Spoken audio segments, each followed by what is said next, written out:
Punch your teeth out.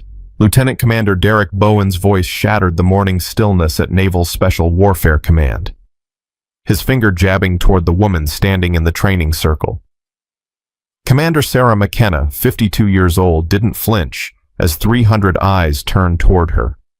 The trainee Bowen had ordered 6'4", 240 pounds of fresh-from-Bud-S muscle shifted uncomfortably. Sarah's hands hung loose at her sides.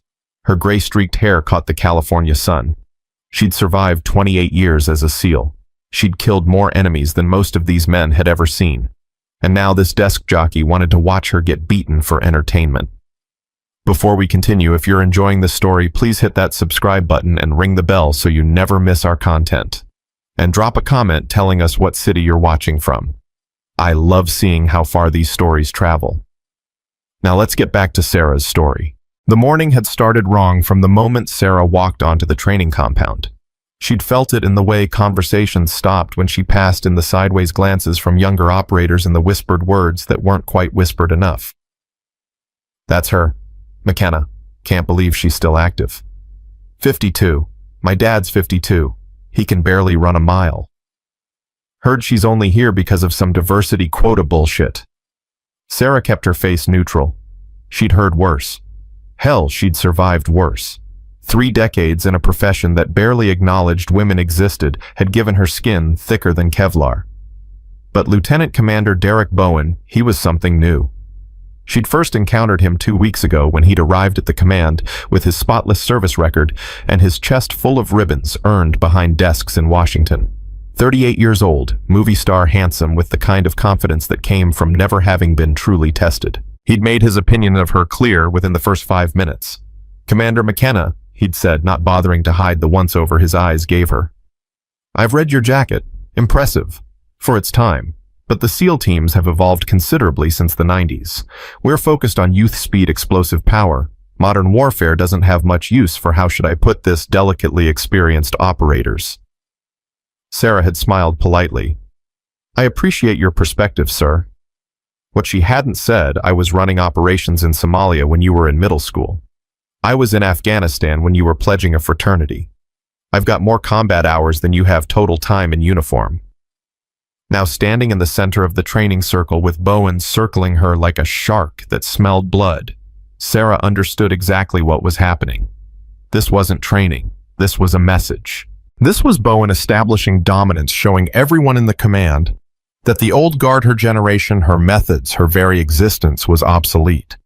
The trainee Bowen had called forward looked miserable. His name was Seaman Jacob Torres. 22, barely 3 months out of basic underwater demolition SEAL training. Sarah had watched him during the morning drills. Good instincts, solid technique. The kind of kid who might actually make it if the system didn't chew him up first. Seaman Torres, Bowen said, his voice carrying across the compound. You see Commander McKenna here? She's what we used to accept in the teams. Before we had standards. Before we understood what real warriors look like. Torres shifted his weight. Sir, I don't think... Did I ask you to think? Bowen's voice cracked like a whip. I gave you an order. Engage the commander in hand-to-hand combat, full contact. Show her what a modern operator is capable of. Sarah caught Torres's eye. She gave him the smallest nod. It's okay, kid. Do what you have to do. Torres moved forward, telegraphing his intentions so clearly that Sarah could have defended against him in her sleep. A standard right hook textbook, Bud's training the kind of punch instructors taught because it was safe and controlled. Sarah slipped it with minimal movement, redirecting his momentum with a subtle shift of her weight. Torres stumbled past her, caught himself, turned back with an apologetic expression. The crowd murmured, a few chuckles. Bowen's face darkened. Again. And this time, Torres, pretend like you actually want to hit her. Pretend like she's the enemy. Because let me tell you something, in real combat, the enemy doesn't care about your feelings. They don't care about being polite. They will destroy you without hesitation. Torres came again, this time with more commitment. Sarah parried, ducked, moved inside his guard, and could have executed any number of finishing techniques. Instead, she simply placed her palm against his chest and pushed gently, resetting the distance between them. More laughter from the crowd. This time, Sarah heard the edge in it. They weren't laughing with her. They were laughing at the absurdity of the situation, this gray-haired woman making a young SEAL look foolish. "Stop!" Bowen's voice echoed off the surrounding buildings. He strode into the circle, his face flushed with anger. "What the hell was that? Torres, are you afraid of her? Is that it? You're scared of a woman old enough to be your mother?" "No, sir. You just nothing," Bowen was shouting now, playing to the crowd. "This is exactly what's wrong with the modern military. We've gone soft. We're so worried about hurting someone's feelings, so concerned with inclusivity and sensitivity, that we've forgotten what our actual job is. Our job is violence. Controlled professional violence. And Commander McKenna here," he gestured at her with contempt, "she represents everything that's holding us back." Sarah felt something cold settle in her chest. She'd been through this before. Different faces, different decades, same fundamental message. You don't belong here. Bowen turned to face her directly. "You know what I think, Commander? I think you've had a good run, an impressive career. But there comes a time when every warrior needs to recognize that the fight has moved on without them. That they're no longer an asset, but a liability." "With respect, sir," Sarah said quietly. "I passed my last physical fitness test with scores that exceeded 70% of active operators. My weapon qualifications are current and excellent. My medical clearance is—" "Your medical clearance," Bowen interrupted, "shows arthritis in both knees, a shoulder that's been surgically repaired twice, and a stress fracture in your left foot that never properly healed. Should I continue?" The crowd had gone silent. Everyone knew medical records were supposed to be confidential. The fact that Bowen had accessed hers and was now broadcasting her injuries to the entire command was both unethical and possibly illegal. But who was going to call him on it? He was a rising star in naval special warfare destined for admiral someday. She was a 52-year-old anomaly, a living reminder of political battles fought over women in combat. "Torres," Bowen said, turning back to the trainee, "I'm going to give you one more chance, and I want you to understand something very clearly. This isn't about hurting Commander McKenna. This is about showing her the respect she deserves, the respect of treating her like any other operator. In the real world, enemies don't pull their punches. They don't go easy because you're older or because you're female. They kill you. So when I tell you to punch her teeth out, I'm not being cruel. I'm being realistic." He stepped closer to Torres, his voice dropping to a stage whisper that everyone could still hear. "Now engage her again, and this time show some respect for her service by treating her like the warrior she claims to be." Sarah saw the trap for what it was. If Torres actually hurt her, Bowen would use it as evidence that she couldn't handle modern combat. If Torres held back, Bowen would humiliate both of them. Either way, Bowen won. Torres looked at her. Sarah saw the question in his eyes. "What do I do?" She gave him the answer with her stance shifting into a ready position that signaled clearly, "Come at me. Really come at me." Torres took a breath and attacked. This time there was real commitment behind his movements. A jab-cross combination that forced Sarah to slip and weave. A low kick that she had to check with her knee. A clinch attempt that required her to break his grip and create separation. They exchanged maybe 15 seconds of genuine combat. Sarah's body remembered patterns drilled into muscle memory over 3 decades. Block, counter, redirect. Use his momentum. Don't fight strength with strength. Fighting was physics and psychology, and she understood both better than men half her age. She ended the exchange by catching Torres's arm mid-punch, rotating it until his elbow was hyperextended and sweeping his leg out from under him. He went down hard, but controlled. Sarah released him immediately and stepped back. The compound was silent. "Is that all you've got, Torres?" Bowen's voice shattered the moment. "She's 52 years old. She should be home knitting sweaters for her grandchildren, not embarrassing young operators on the training mat." "Sir," Torres said, climbing to his feet, "Commander McKenna's technique is— I don't want to hear about her technique." Bowen's face had gone from red to purple. "I want to see you treat her like an enemy combatant. I want to see you punch her teeth out." There it was. The order crystal clear, impossible to misinterpret. Torres looked genuinely distressed now. "Sir, with respect, I don't think that's—" "You don't think?" Bowen said coldly. That's your problem, Torres. You don't think, you feel. You worry about optics and feelings and all the touchy-feely garbage that's infected this institution. Let me make this very simple for you.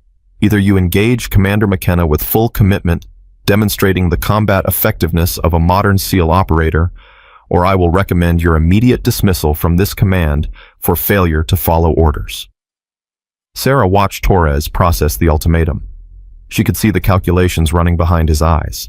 His entire career, everything he'd worked for, balanced against the order to genuinely try to hurt a senior officer. Before Torres could respond, another voice cut through the tension. "That's enough, Lieutenant Commander." Everyone turned. Master Chief Petty Officer Raymond Sullivan was walking across the compound, his weathered face set in an expression that had made insurgents surrender without firing a shot.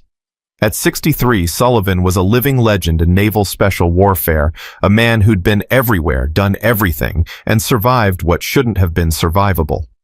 Master Chief Bowen said, his voice carefully controlled. "I don't recall requesting senior enlisted input on my training protocols." Sullivan stopped at the edge of the circle. "And I don't recall asking your permission, sir." The word "sir" was technically respectful but carried an undertone that made it sound like an insult. "You're out of line, Master Chief." "Am I?" Sullivan looked around at the crowd. "Because it seems to me that what's out of line is a junior officer with limited operational experience ordering a trainee to assault a senior officer with 30 years of combat service.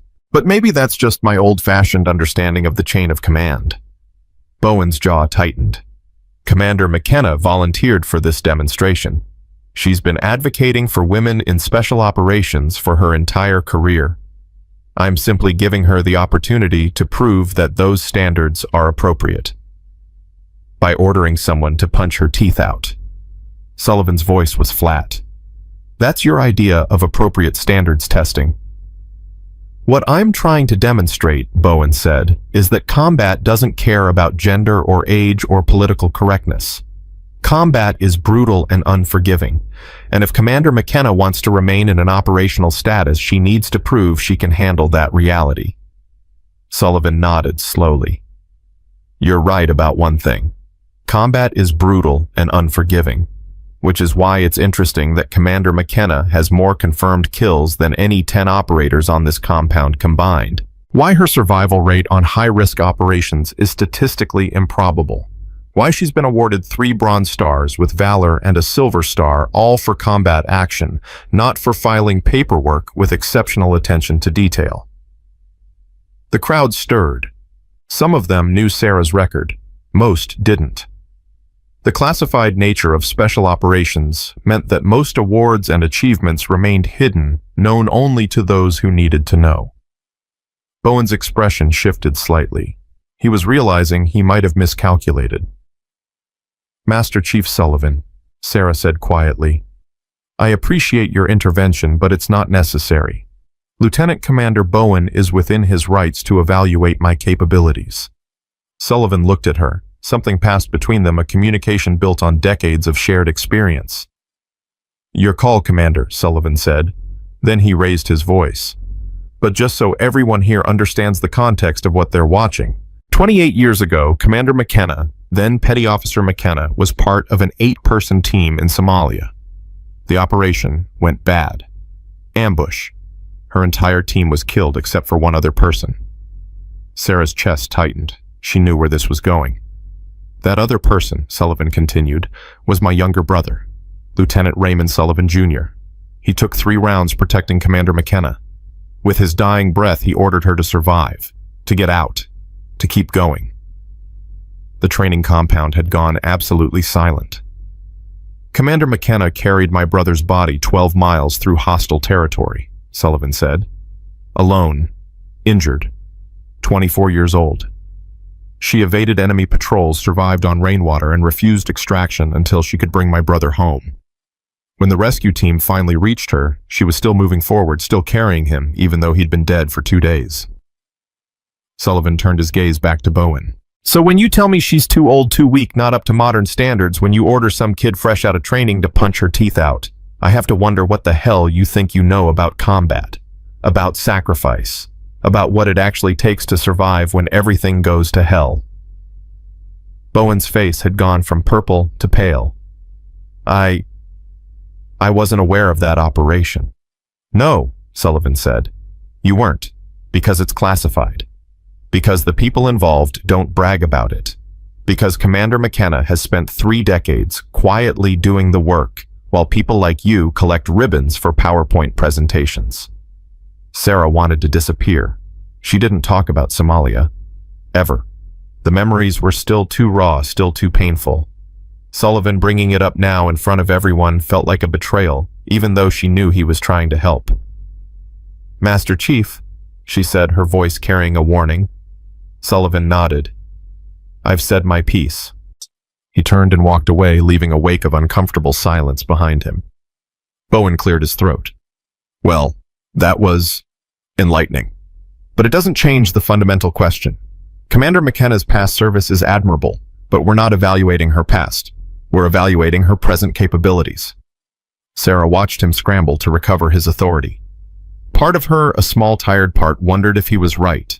Maybe she was holding on too long. Maybe the fight had moved past her. Then she thought about the young female SEAL candidates she'd been mentoring. About the battles still being fought over whether women belonged in special operations. About all the people who'd sacrificed to open these doors and how easily they'd slam shut if she walked away now. You want an evaluation, Sarah said. Fine, but let's make it fair. Bowen's eyes narrowed. What do you mean? I mean, Torres here is fresh out of buddies. All muscle, no experience. That's not a fair comparison to someone with 3 decades in the field. If you want to prove I'm obsolete, pair me with someone who actually knows what they're doing. The crowd buzzed. This was unexpected. Bowen smiled slowly. You want to face an experienced operator. I want to face someone who represents your modern standards, Sarah said. Someone you consider the future of naval special warfare. Someone who'll give me a real test. She could see the gears turning behind Bowen's eyes. He was realizing she'd just handed him exactly what he wanted, a chance to humiliate her in front of everyone with no more ambiguity about whether her opponent was holding back. All right, Bowen said. I'll give you that opportunity. Chief Petty Officer Marcus Webb, front and center. A ripple went through the crowd as a man stepped forward. Sarah recognized him, 31 years old, recently returned from deployment with a reputation as one of the best hand-to-hand combat instructors in the command. Webb was everything Bowen valued: young, aggressive, technically perfect. Webb looked uncomfortable. Sir, You don't think Commander McKenna can handle it? Bowen asked innocently. Because if that's true, then she's already proven my point.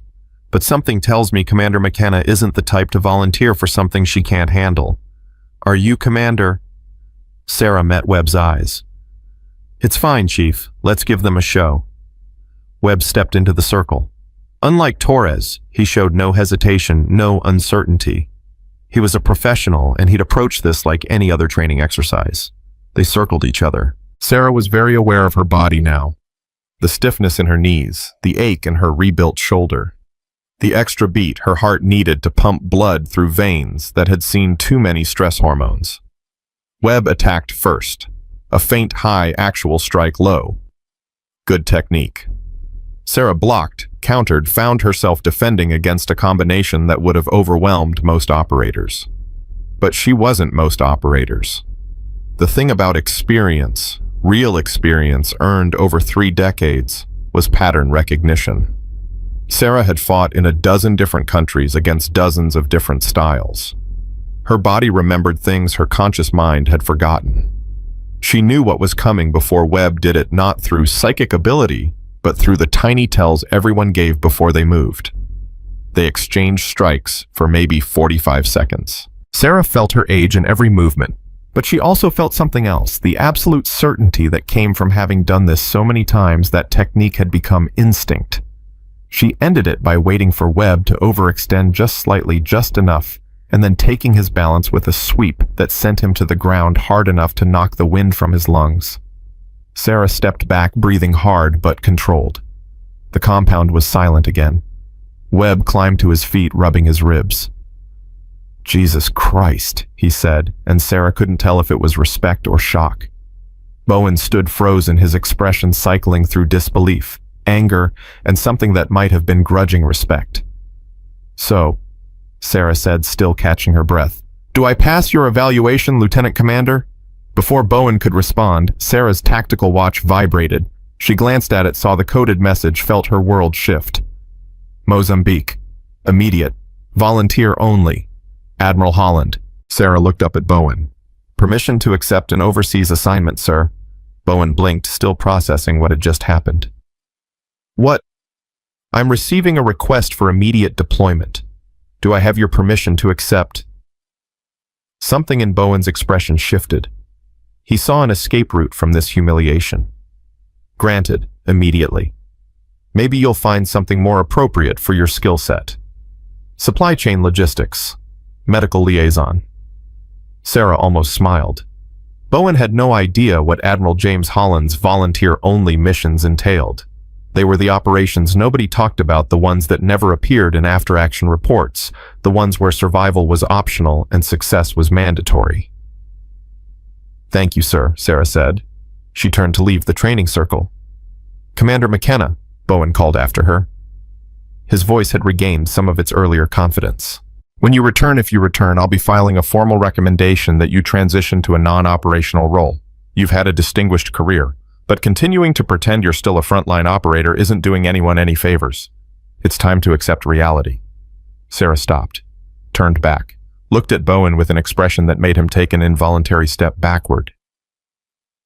"Reality," she said quietly, "is something you learn by experiencing it, not by reading about it in briefing packets, not by watching PowerPoint presentations. Reality is what happens when everything goes wrong and you have to keep moving anyway, when your friends are dying and the mission is falling apart, and you're the only one left who can fix it." She took a step toward him. "You want to talk about reality, Lieutenant Commander? I'll tell you about reality. Reality is that there are exactly 4 active SEAL operators who've survived more combat deployments than me. Reality is that my kill count is classified because if it became public, it would raise questions about operations the government doesn't want to acknowledge. Reality is that I've forgotten more about warfare than you'll learn in your entire career." Another step closer. Bowen was backed up against the edge of the training circle, now surrounded by 300 operators who were watching this exchange with rapt attention. "And here's the final reality," Sarah said. "When Admiral Holland sends a volunteer-only message, it means the mission is so dangerous, so complex, so utterly fucked that they can't order anyone to do it. They can only ask, and they're asking me. Not you, not Chief Webb, not any of these young, fast, modern operators you're so impressed with. Me, the 52-year-old dinosaur you think should be knitting sweaters." She leaned in close enough that only Bowen could hear her next words. "So here's my suggestion, Lieutenant Commander. While I'm overseas handling reality, you stay here and keep playing soldier with your trainees. Keep polishing your ribbons. Keep telling yourself that youth and arrogance are substitutes for experience and skill. And when I come back, if I come back, you can file all the recommendations you want. Because by then, I'll have done something you'll never do, something real." Sarah stepped back, her voice returning to normal volume. "If you'll excuse me, sir, I have a mission to prepare for." She walked away, leaving Bowen standing in the middle of the training circle. His face flushed, his authority shattered, his carefully constructed humiliation of Sarah McKenna transformed into something else entirely. Behind her, Sarah heard the whispers starting, heard the shift in energy, heard someone she thought it might be Torres say quietly, "Holy shit." Master Chief Sullivan was waiting at the edge of the compound. He fell into step beside her as she headed toward the armory. "That was quite a speech," Sullivan said. He had it coming. "No argument there." Sullivan was quiet for a moment. "Holland's sending you to Mozambique. Apparently. Alone." Message said volunteer only. Doesn't say solo, but it implies small team. Very small. Sullivan nodded. "In Como." Sarah stopped walking. "How do you know about Nkomo?" "Because I'm the one who passed the intelligence to Holland. Victor Nkomo. warlord arms dealer, and as of 3 weeks ago selling American military secrets to Chinese intelligence. Devgru was supposed to handle it, but the operation got compromised. And Como knows we're coming. He's been preparing. So Holland wants someone unexpected. Holland wants someone smart enough to adapt when everything goes wrong, Sullivan said. Someone with enough experience to improvise. Someone who can operate without support in hostile territory. Someone old and disposable, Sarah said. Sullivan didn't deny it. The mission's survival rate is estimated at 30%. That's why it's volunteer only. Holland won't order anyone to die. Sarah started walking again. What else do I need to know? Nkomo's compound is in guerrilla-controlled territory, 50 miles from any friendly forces. The extraction window is tight, 4 hours from infiltration to exfil. If you miss it, you're on your own for 3 days minimum before another extraction attempt becomes viable. What's the intelligence quality? Mediocre at best.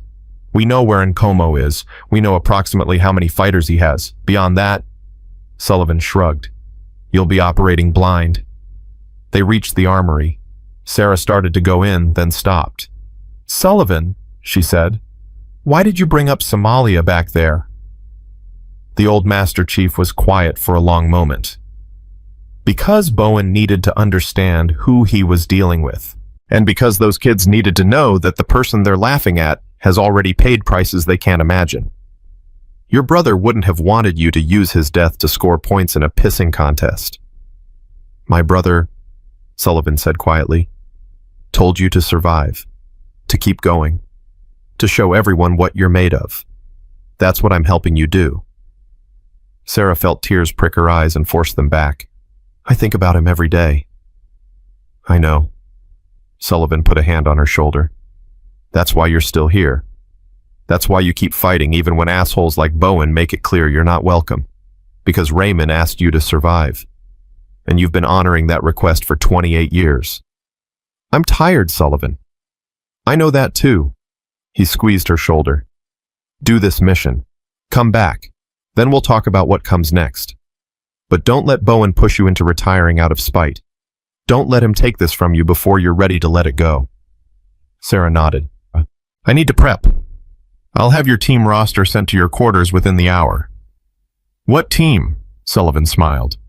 You think Holland's sending you solo? You're good, McKenna, but you're not that good. 3 operators. Young, skilled, and fair warning, they don't know who they're working with yet. Holland wanted the team assignments to remain classified until Wheels Up. Why? Because 2 of them specifically requested not to work with female operators, and the third has a reputation for washing out female SEAL candidates during training. Holland wants them locked in before they know what they're getting into. Sarah felt a familiar weight settle onto her shoulders. So I'll be fighting my own team before I even get to the actual enemy. Welcome to the reality of being a woman in naval special warfare, Sullivan said. Still think you want to keep doing this? Sarah thought about Bowen's sneering face, about the laughter of the crowd, about 28 years of proving herself over and over and over again only to have each new generation of officers question whether she belonged. Then she thought about Raymond Sullivan Jr. bleeding out in the Somali dirt, whispering, "Survive, show them." Yeah, Sarah said. I still want to keep doing this. Good. Sullivan turned to leave, then stopped. McKenna, don't die in Mozambique. I've already lost one person I care about to this profession. I'd rather not lose another. I'll do my best, Master Chief. Your best, Sullivan said, has kept you alive this long. Let's hope it's enough for one more mission. He walked away, leaving Sarah standing outside the armory, contemplating the tactical watch, still displaying Admiral Holland's message. Mozambique, immediate, volunteer only. Translation. Someone needs to do something impossible, and we're hoping you're crazy enough to try. Sarah took a deep breath and went inside to select her weapons. Behind her back at the training compound, Lieutenant Commander Derek Bowen was gathering his junior officers, already spinning the morning's events into a narrative that would protect his reputation. Already planning how to frame Sarah's deployment as evidence of her desperate attempt to remain relevant. He had no idea that in 72 hours, Sarah McKenna would do something that would make this morning's humiliation look like a playground disagreement. He had no idea that the woman he'd just ordered to be assaulted, the woman he'd dismissed as obsolete, was about to become a legend. He had no idea that sometimes the most dangerous opponent isn't the one with the most strength. It's the one with nothing left to lose and everything to prove. Sarah selected her primary weapon, a modified HK-416 with custom optics, and began her pre-mission ritual. The familiar mechanical motions of checking, cleaning, loading. The meditation of preparation. Somewhere in Mozambique, Victor Nkomo was preparing too, waiting for the American operators he knew were coming, ready to prove that his intelligence, his preparation, his superior numbers would overcome whatever force the Americans sent against him. He had no idea what was coming. Neither Sarah reflected, did she? But that was the nature of reality, the thing Bowen would never understand. Reality wasn't something you controlled. Reality was something you survived. And Sarah McKenna had been surviving the impossible for 28 years. One more mission wouldn't change that, or it would end it permanently. Either way, she was going to find out. The armory door closed behind her with a soft click, sealing her away from the morning's humiliation, from Bowen's contempt, from everything except the mission ahead. In 3 hours, she would meet her team. In 6 hours, they would be wheels up. In 12 hours, they would be in Mozambique. And then reality, the real kind, not Bowen's theoretical version, would arrive with all its brutal, unforgiving clarity. Sarah finished loading her magazines and moved to the equipment cage to select her tactical gear. Behind her, forgotten on the workbench, her tactical watch displayed a second message. This one was from Admiral Holland, directly encrypted, marked for her eyes. Only. Sarah. I know what Bowen did this morning. I know what you're walking into. I wouldn't ask if there was anyone else. Nkomo has intelligence that could compromise every special operations asset in East Africa. We need him neutralized or captured. We need the intelligence recovered. And we need it done by someone smart enough to survive when the op goes sideways. That's you. I'm sorry. I'm so sorry. But I need you one more time. JH. Sarah read the message, deleted it, and continued prepping her gear. Admiral Holland was right about one thing. She was smart enough to survive when operations went sideways. She'd been proving that her entire career. Time to prove it one more time. Time to show everyone, Bowen, her team, herself, what reality actually looked like when you stopped pretending and started surviving. The night air would be hot in Mozambique. The jungle would be hostile. The enemy would be waiting. And somewhere in the middle of it all, Commander Sarah McKenna would do what she'd always done. Keep moving forward. Keep surviving. Keep honoring the promise she'd made 28 years ago in the blood-soaked sand of Somalia. The mission was impossible. Perfect. She'd been doing impossible things her entire life. What was one more? The briefing room was empty when Sarah arrived at 0600 hours. She'd had 3 hours of sleep, which was 3 hours more than she'd expected. Her gear was packed, her weapons cleaned, and loaded, her mental state locked into what Sullivan called mission mode, that cold, focused clarity where emotion became secondary to execution. The door opened behind her. Sarah turned to see 3 men enter, each carrying the relaxed confidence of operators who'd been told they were heading out, but hadn't been told with whom. The first was Chief Petty Officer Marcus Webb, the same man she'd put on the ground 6 hours earlier. His expression shifted when he saw her surprise, quickly masked by professional neutrality. The second was Petty Officer Ryan Ortiz, 28, with a reputation for being obsessively by the book. Sarah had reviewed his file during her sleepless hours. Ortiz had washed out 3 female SEAL candidates during training, citing inability to maintain standards. 2 of those candidates had later qualified under different instructors. The third was Petty Officer Jake Morrison, 26, fresh off his second deployment. Morrison's file showed solid performance, but a pattern of requesting transfers away from any command with female leadership. Sullivan hadn't been kidding. These 3 were exactly the wrong team for her, or exactly the right test. "Gentlemen," Sarah said, "take a seat." Webb stopped in the doorway. "Commander McKenna, I didn't realize you'd be briefing us." "I'm not briefing you," Sarah said. "I'm leading you. Sit down." Morrison looked at Ortiz. Ortiz looked at Webb. Webb looked like he wanted to be anywhere else. "There a problem, Chief?" Sarah asked. Webb moved to the table and sat. "No, ma'am. No problem." The other two followed. Sarah could feel the tension radiating off them, could see the unspoken questions in their body language, could read exactly what they were thinking because she'd been reading it for 30 years. "Let me save us all some time," Sarah said. "You're wondering why Admiral Holland assigned you to work with a female operator. You're concerned about whether I can keep up. You're worried that political correctness has compromised operational effectiveness. You're thinking about how to request a transfer without damaging your careers." Morrison's jaw tightened. Ortiz stared at the table. Webb met her eyes. "Since we're being honest," Webb said, "yeah, those concerns exist." "Good," Sarah said. "I prefer honest skepticism to polite lies. Here's what you need to know. This is a volunteer mission. Estimated survival rate is 30%. Target is Victor Nkomo, arms dealer and intelligence broker. He's selling American military secrets to Chinese intelligence. Our job is to capture or kill him and recover the intelligence he's been trading." She pulled up a map on the briefing room screen. "Nkomo's compound is here 50 miles inside guerrilla-controlled territory in northern Mozambique. Previous operation was compromised. Nkomo knows we're coming. He's been preparing." "Jesus," Morrison muttered. "That's a suicide mission." "That's why it's volunteer only," Sarah said.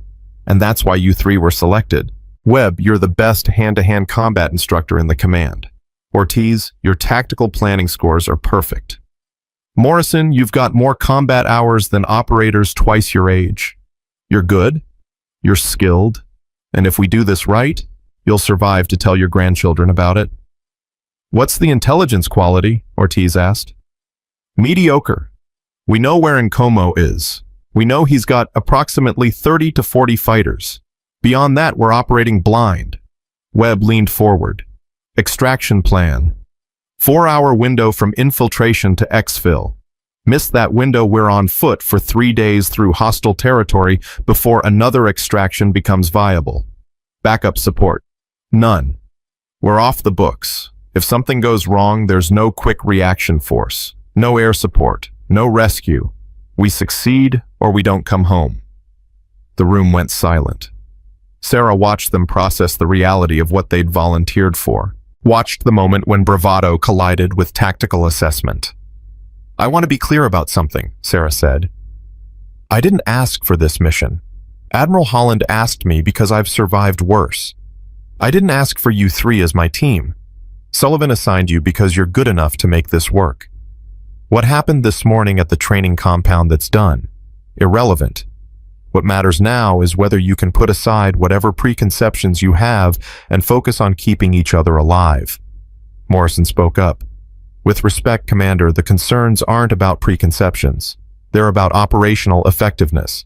Physical standards exist for a reason." "You're right," Sarah said. "They do, and I exceed them. What else?"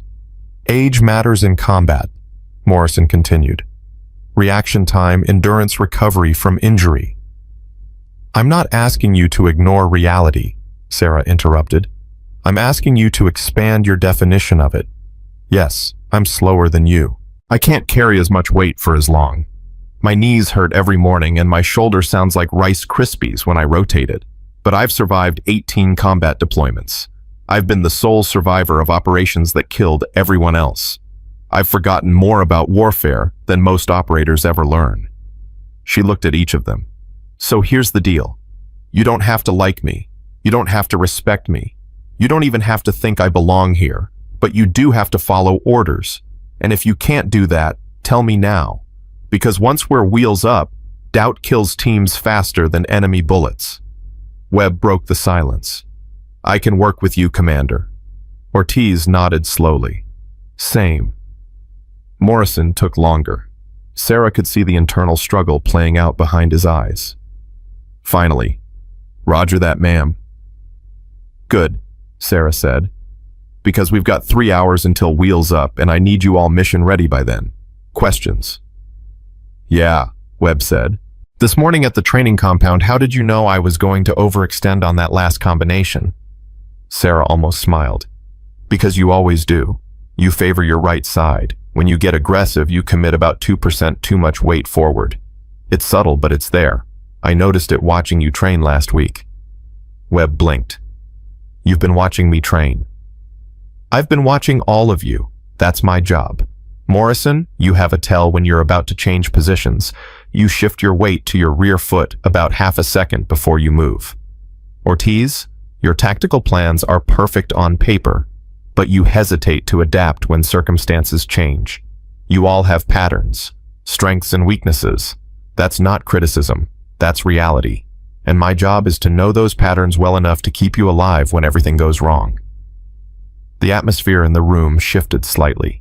Not to acceptance, but to something closer to it. To the recognition that maybe possibly this 52-year-old woman knew what she was doing. Gear check in 1 hour, Sarah said. Ortiz, I want you to brief escape and evasion routes. Morrison, review the compound layout and identify vulnerability points. Webb, work with me on hand signal protocols. We're operating in radio silence once we're on target.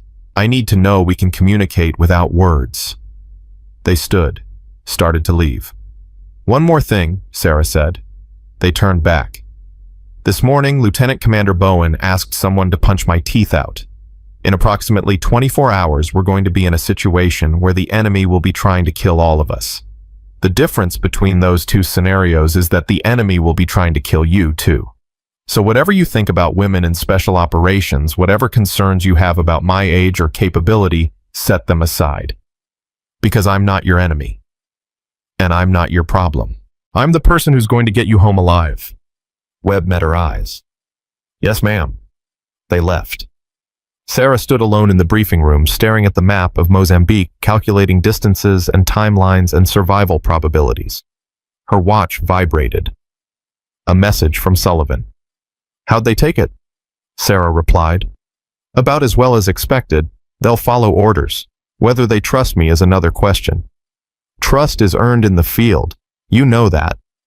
Yeah, I just wish I didn't have to keep earning it. Welcome to being a pioneer. It never gets easier.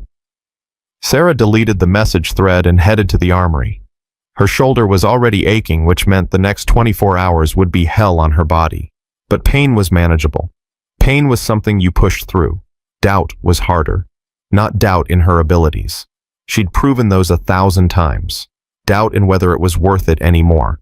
Whether the constant battle to justify her existence was sustainable. Whether Bowen might actually be right about one thing, that there came a time to let go. She found Morrison in the equipment cage, checking his tactical vest. Petty officer, Sarah said. Morrison looked up. Ma'am, I reviewed your file. You've requested 3 transfers in the past year. Each time you were assigned to work under or with female officers or operators. Want to tell me why? Morrison's expression closed down. Personal preference, nothing more. Personal preference or professional concern? Does it matter? It does if it affects your performance on this mission. Morrison set down his vest. Look, Commander, I'll follow orders. I'll do my job. But you asked for honesty, so here it is. I've seen what happens when standards get lowered for political reasons. I've watched operators get hurt because someone who shouldn't have been there couldn't keep up. I don't have anything against women personally. I just think that some professions have requirements that can't be compromised. And you think women can't meet those requirements. I think most can't. And I think the exceptions shouldn't require everyone else to adjust their expectations. Sarah nodded. Fair enough. So let me tell you what I expect from you. I expect you to keep up. I expect you to follow orders without hesitation. I expect you to cover your sector and maintain your weapon. I expect you to adapt when the plan fails, because the plan always fails. And I expect you to get your ass back to the extraction point alive, because I don't plan on explaining to your mother why I got her son killed. And what should I expect from you? Morrison asked. The same things, Sarah said, plus one additional item. I expect you to watch me operate for the next 24 hours and then decide whether your concerns about women in special operations are based on actual observed performance or on assumptions you've never questioned. Morrison studied her. And if I still think I'm right, then when we get back, you can request a transfer and I'll approve it personally. No questions asked. No damage to your record. But until then, you're on my team, and you'll perform like it. Deal, Morrison said. Sarah turned to leave, then stopped. Morrison, for what it's worth, I understand your concerns. Standards matter. Performance matters. But so does adaptability. The operators who survive aren't the ones who are strongest or fastest. They're the ones who can think under pressure and adjust when everything goes to hell. Keep that in mind. She left him in the equipment cage and headed to find Ortiz. The young petty officer was in the planning room staring at satellite imagery of the target compound. See something interesting? Sarah asked. Ortiz jumped slightly. Commander, I didn't hear you come in. That's the idea. Sarah moved to stand beside him. What are you looking at?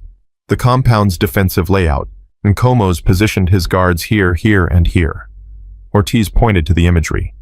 Standard perimeter defense, but there's a weakness. Where? The western approach. See this drainage culvert? It runs from outside the perimeter directly under the compound wall. It's too small for most operators, but someone smaller could potentially... He stopped realizing what he was suggesting. Could use it for infiltration, Sarah finished. Good eye. Add it to the backup plan options. Ortiz hesitated. Commander, I need to say something. Go ahead. The candidates I washed out of training. I've been told that was controversial. That people think I was discriminating. Were you? No. Ortiz's voice was firm. I was maintaining standards. The same standards I apply to everyone. If anything, I was harder on them because I knew people would question their qualifications. I thought I was helping. Thought I was making sure only the best made it through. And now I'm wondering if maybe I was so focused on protecting standards that I stopped seeing people. Stopped recognizing that different operators bring different strengths. He looked at the map again. Like this drainage culvert, a larger operator wouldn't even consider it an option, but someone smaller, someone more flexible, that becomes a tactical advantage. Sarah felt something shift in her chest. This was progress, small but real. Ortiz, she said, standards exist for a reason. You're right about that. But standards should measure what matters: mission, success, team, survival, operational effectiveness. Not whether someone fits a predetermined profile. Keep that in mind when you're evaluating people. Yes, ma'am. Webb found her an hour later in the weapons maintenance room. Sarah was field stripping her HK-416, checking each component with the kind of obsessive attention that 3 decades had made automatic. Commander, Webb said, can we talk about this morning? About this morning? Webb sat across from her. I didn't hold back. When we sparred, I want you to know that. I know. But you still put me down. I did. Webb was quiet for a moment. How? Honestly, you're 52. I'm 31. I train 6 days a week. I'm stronger, faster, better conditioned. So how did you beat me? Sarah continued working on her weapon. Because fighting isn't about strength or speed. It's about pattern recognition and decision-making. You've trained for 8 years. I've been doing this for 30. Every time you moved, I knew what was coming because I've seen it before. Your technique is perfect, but it's predictable. And predictability is a weakness. So experience beats youth. Experience compensates for diminished physical capability, Sarah corrected. But only to a point. Give it another 10 years and you'd beat me easily. My body can't keep doing this forever. Then why are you still doing it? Sarah reassembled her weapon, the mechanical movements buying her time to formulate an answer. Because someone has to prove it's possible. Because every time I quit, it becomes harder for the next woman to try.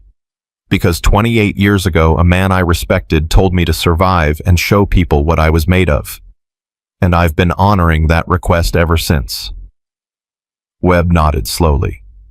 The Somalia operation, Sullivan's brother. Yeah. Must be heavy, carrying that around. It is. Sarah looked up at him. But you know what's heavier? The thought that his sacrifice meant nothing. That I survived just to watch doors close behind me. That women like the ones Ortiz washed out of training won't get another chance because people decided the experiment failed. Is that what this mission is? Webb asked. One more chance to prove something. This mission, Sarah said, is about stopping a warlord from selling intelligence that will get American operators killed. Everything else is secondary. But not irrelevant. No, not irrelevant. Sarah stood slinging her weapon. Webb, I'm going to be honest with you. This mission is dangerous as hell. The survival rate is 30%, and that's probably optimistic. You don't have to go. None of you do. It's volunteer only for a reason. Are you trying to talk me out of it? I'm making sure you understand what you're volunteering for. Webb stood as well. Commander, this morning I thought you were a political token, an affirmative action checkbox, someone the brass kept around to prove they were progressive. He met her eyes. I was wrong. You're a warrior. And if you're going into Mozambique, I want to be on your team. Not because I have to, because you're the kind of operator who brings people home alive. Sarah felt an unexpected surge of emotion and forced it down. Thank you, Chief.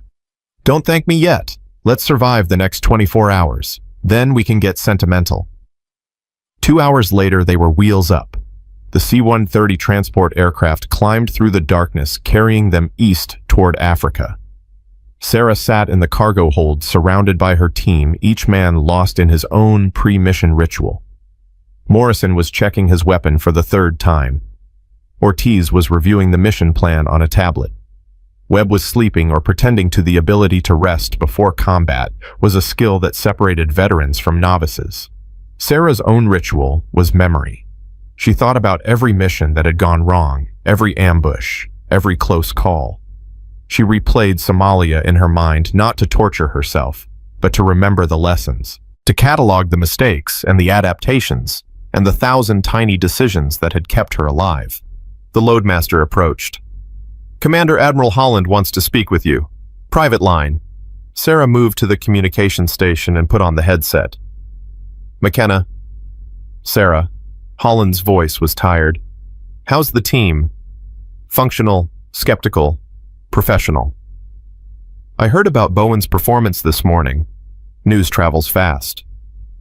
Sullivan made sure it did. There are already calls for an investigation into Bowen's conduct. Accessing your medical records, ordering an assault on a superior officer, he crossed several lines. That's not my concern right now, Admiral.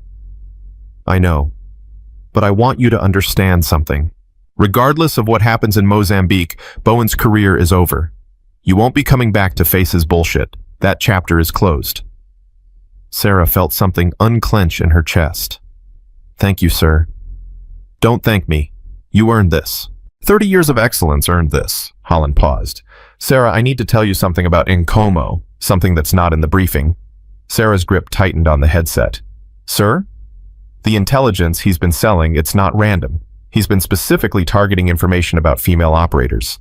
Names, assignments, capabilities. We think he's building a database for someone. Who? We don't know. But Sarah, your name is on that list. Your entire operational history. If Nkomo gets that information to whoever's buying, you become a target. Not just professionally, personally. Sarah absorbed this. So this mission isn't just about stopping him. It's about protecting myself. And every other female operator in special warfare. If this database goes public, if it gets used for targeting or propaganda. Holland didn't finish the sentence. I understand, sir. There's one more thing. The intelligence suggests Nkomo knows a female operator is coming. He's been preparing specifically for that scenario. Sarah, he's planning something, a trap within the trap, and we don't know what it is. Then I'll have to be better at improvising than he is at planning. That's what I'm counting on. Holland's voice softened. Sarah, you don't have to do this. I can scrub the mission. Find another way. There is no other way. You said it yourself, this is time sensitive. If Nkomo delivers that database before we stop him, the damage is done. I know, but I had to offer. Holland was quiet for a moment. Come home safe. That's an order. I'll do my best, Admiral. The connection ended. Sarah sat in the darkness of the cargo hold, processing what she'd just learned. Nkomo knew she was coming. He'd been planning for her specifically, which meant everything about this mission was compromised from the start. She should tell her team, should warn them that the intelligence was worse than they'd been briefed, that the danger was more specific and more personal. But she knew what would happen if she did. Morrison would use it as evidence that female operators were liabilities. Ortiz would question whether personal stakes compromised her judgment. Even Webb might wonder if she was the right person to lead this mission. So she said nothing. She returned to her seat in the cargo hold and began the final mental preparations for insertion. 8 hours later, they were on the ground in Mozambique. The heat hit them like a physical force, thick and wet and smelling of vegetation and distant wood smoke. Their insertion point was a cleared field 15 miles from Nkomo's compound, far enough to avoid detection, but close enough to reach the target within the operational window. "Radio silence from this point forward," Sarah said quietly. "Hand signals only unless we're in contact. Ortiz, you've got point. Morrison, rear security. Webb, you're with me on the approach plan. Questions?" No one spoke. "Then let's move. We've got 4 hours to get in, complete the mission, and get back to the extraction point. Clock starts now." They moved into the jungle, 4 shadows disappearing into the darkness. The vegetation was dense, forcing them into single file along a game trail that wound through the terrain. Sarah's body protested immediately, her knees aching, her shoulder stiff, her back reminding her of every hard landing and rough extraction of the past 3 decades. She pushed through it. Pain was irrelevant. Comfort was a luxury. Forward momentum was all that mattered. After 2 hours of movement, Ortiz raised his fist. The team froze. Sarah moved forward carefully, coming up beside him. Ortiz pointed. Through the vegetation barely visible in the darkness was a checkpoint. 3 men with AK-47s looking bored but alert enough to be dangerous. Sarah studied the position. The checkpoint wasn't on their planned route, which meant either their intelligence was wrong or Nkomo had added security. She made a decision. Hand signals. Go around. Wide berth. Slow and quiet. The team adjusted their route, adding 15 minutes to their timeline, but avoiding contact. They passed within 50 yards of the checkpoint, close enough to hear the guards talking, far enough to remain undetected. It was a reminder. This operation was already off script. The environment was different than briefed. The enemy was more prepared than expected. They continued forward. At the 3-hour mark, they reached the ridge overlooking Nkomo's compound. Sarah used her night vision to scan the target. What she saw made her blood run cold. The compound wasn't defended by 30 to 40 fighters, it was defended by at least 70, and they weren't just positioned at the perimeter. They were staged in depth, with overlapping fields of fire, clear fallback positions, and what looked like prepared ambush points along every approach route. Webb came up beside her, saw what she was seeing, and made a gesture. Abort. Sarah studied the compound, thought about the intelligence Nkomo was selling, thought about the database with her name on it, thought about every female operator who would become a target if this information went public. She signaled back, adapt. New plan. She gathered the team and used hand signals to explain her thinking. The compound was too well defended for a direct assault, but there was still that drainage culvert Ortiz had identified. If Sarah could infiltrate alone, get inside the compound and locate Nkomo while the others created a distraction. Morrison grabbed her wrist, shook his head violently. Too dangerous. Sarah removed his hand and pointed to herself, then to the culvert, then to her watch. She had a window. She could make it work. Webb was signaling, we stay together. Team integrity. Sarah understood their concern, but she also understood tactics. One person had a chance. 4 people would be detected and killed. She made the decision signal final, non-negotiable. Then she started removing gear, extra ammunition, radio. Everything that would slow her down or make noise in the tight confines of the culvert. Morrison looked like he wanted to argue. Ortiz looked terrified. Webb looked resigned. Sarah checked her sidearm, her knife, and the small explosive charges she'd used to destroy the intelligence database if capture became unavoidable. She met each man's eyes and gave them the signal they'd drilled. Trust me. Then she moved toward the culvert, leaving her team behind, knowing that the next hour would either prove she was the warrior she claimed to be, or prove that Bowen had been right all along. The culvert entrance was exactly where Ortiz's analysis had placed it. Sarah crawled inside, feeling the concrete walls press against her shoulders, feeling water dripping on her back, feeling her heart rate spike with the claustrophobia. Forward, always forward. The darkness was absolute. The silence was broken only by her breathing and the distant sound of water. Sarah counted her movements, building a mental map of distance and direction. After what felt like an eternity but was probably 5 minutes, she saw light ahead. The culvert's exit point inside the compound wall. Sarah moved to the opening and looked out. She was in a corner of the compound that appeared unused. Storage containers and refuse. No guards visible. She emerged from the culvert, water dripping from her gear, her body aching from the confined crawl. She pressed against a wall and took a moment to orient herself. Nkomo's command building was ahead, lit by generator-powered lights. Sarah could see movement through the windows, could hear voices speaking in Portuguese and what sounded like Mandarin. Chinese intelligence was here, in person, which meant the transaction was happening now. Sarah had minutes, not hours. She moved through the shadows using the skills she'd refined over 30 years. Read the patterns of the guards, identify the gaps in coverage, exploit the momentary distractions. She reached the command building and found a window. Inside, she could see Nkomo, a tall man in his 50s wearing expensive clothes that looked absurd in the guerrilla compound. He was talking with 2 Chinese men in business suits. Between them on a table was a laptop. The database. Had to be. Sarah assessed her options. She could try to breach the building kill or capture Nkomo and grab the laptop, but the Chinese would escape. The intelligence would still be compromised.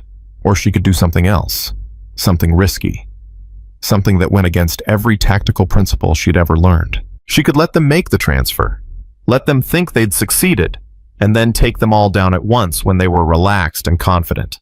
It was a terrible plan, the kind of plan that got operators killed, but it was also the kind of plan that, if it worked, would end the threat completely. Sarah made her decision. She found a position in the shadows where she could observe the building and settled in to wait. Inside the command building, Nkomo was speaking. Sarah couldn't hear the words, but she could see the body language.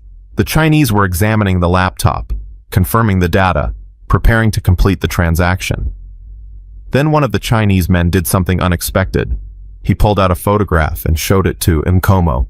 Nkomo smiled and nodded. The Chinese man held up the photograph to the window, and Sarah felt her world stop.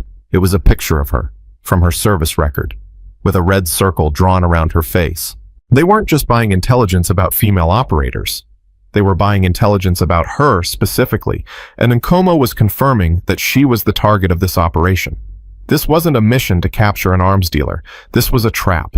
Nkomo knew she was here, knew she was coming. The entire operation had been designed to lure her in.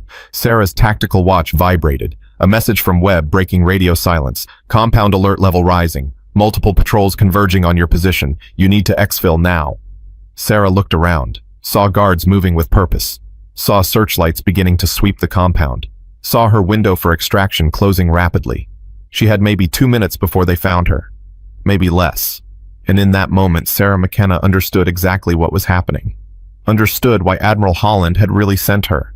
Understood why the mission was volunteer only. She wasn't here to stop Nkomo. She was here to be stopped by him. She was the proof that female operators were a liability. The example that would close doors for a generation. And someone in the chain of command, maybe not Holland, but someone had set her up to fail. The rage that filled her was cold and focused. Not the hot anger of emotional response, but the icy fury of absolute clarity. They wanted her to fail, expected her to fail, had planned for her failure. Sarah smiled in the darkness.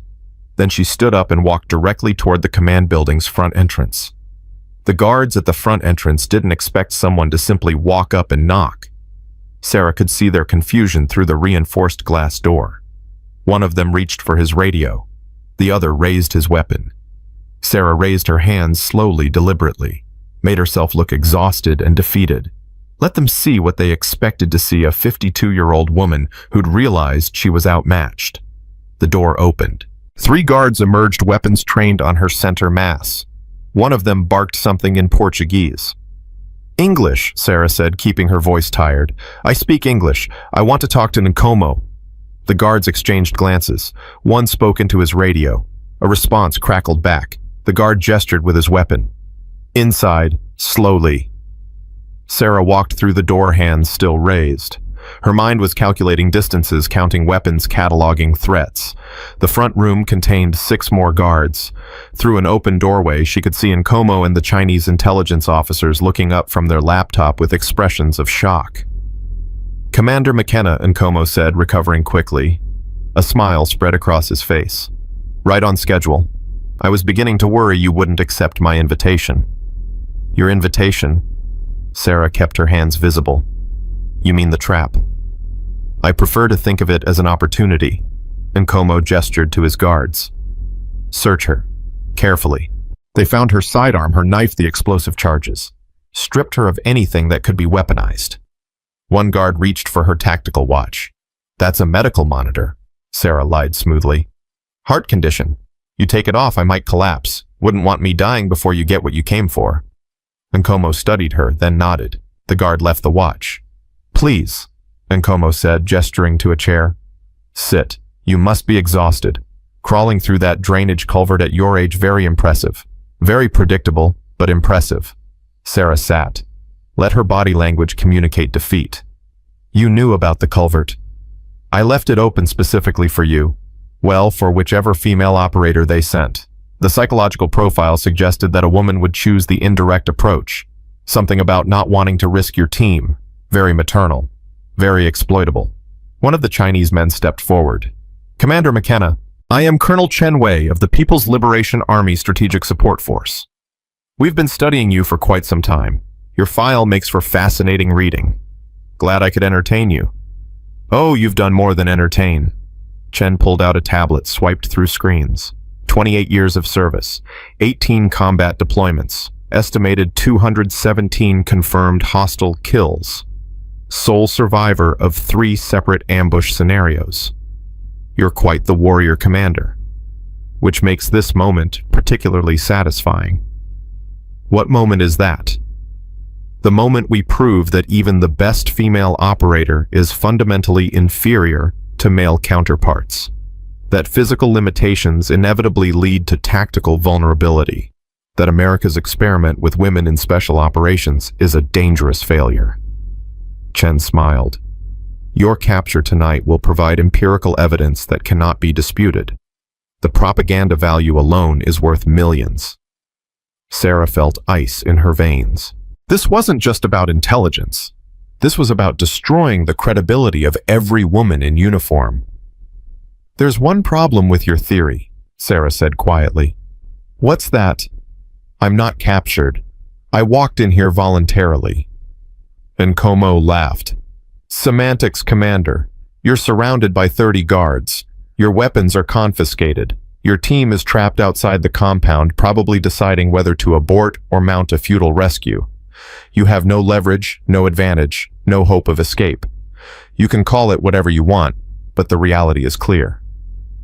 Sarah glanced at her tactical watch, saw the countdown she'd initiated when she decided to walk through that door. 4 minutes, 30 seconds. "You're right about one thing," Sarah said. "I don't have leverage, but I don't need it. Because in about 4 minutes, this entire compound is going to be a free fire zone." Nkomo's smile faded. "What are you talking about?" "My team. When I entered the compound, I triggered a dead man's switch.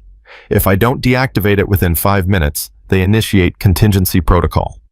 That's 3 operators with enough explosives and ammunition to turn your compound into a demonstration of American firepower. They'll start with your generator, cut the lights, and systematically eliminate every target they can acquire. They probably won't survive. But neither will most of your guards, and definitely not you." It was a complete lie. There was no dead man's switch, no contingency protocol. Webb Morrison and Ortiz had no idea what Sarah was doing or why. But Nkomo didn't know that. "You're bluffing," he said, but uncertainty crept into his voice. "Am I?" Sarah leaned back in her chair. "Ask yourself if I walked in here to surrender. Why would I do it now? Why not wait until extraction became impossible? Why not try to evade first? The answer is because walking in here was never about surrendering.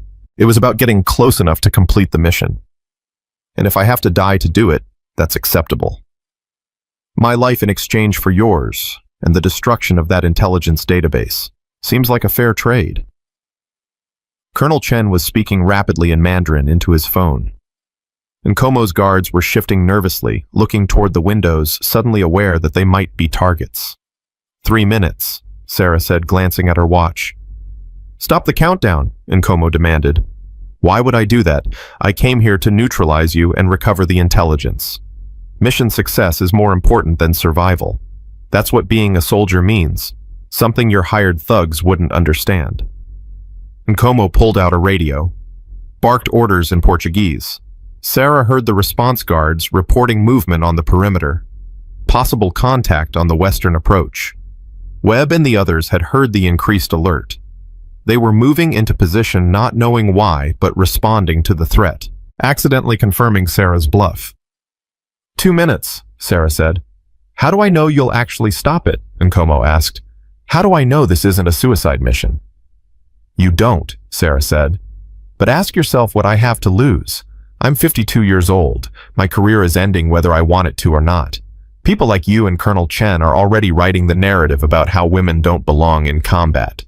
If I die tonight, I become a martyr. If I succeed, I become a legend. Either way, you lose.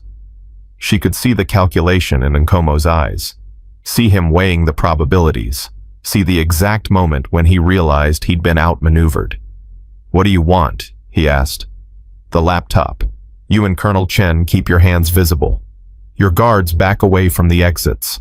I deactivate the countdown, walk out of here with the intelligence, and everyone lives to fight another day.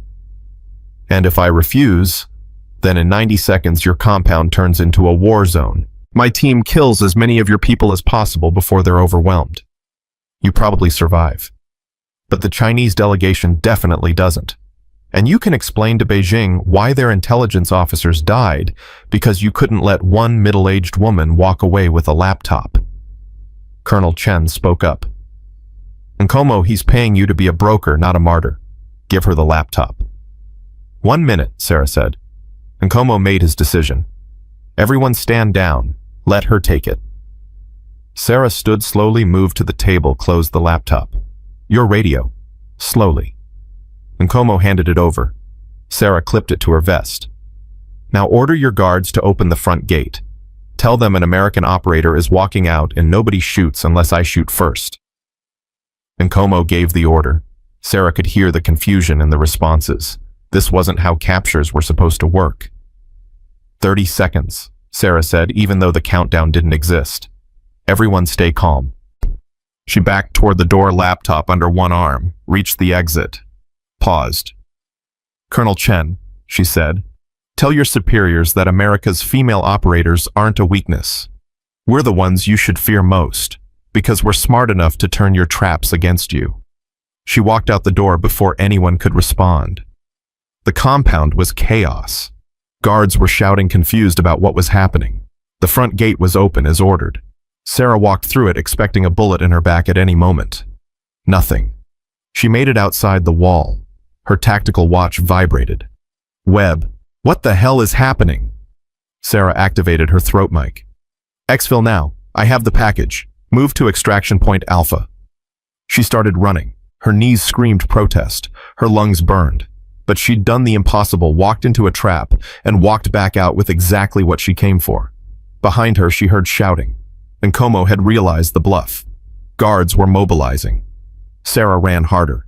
Webb emerged from this tree line ahead, Morrison and Ortiz flanking him.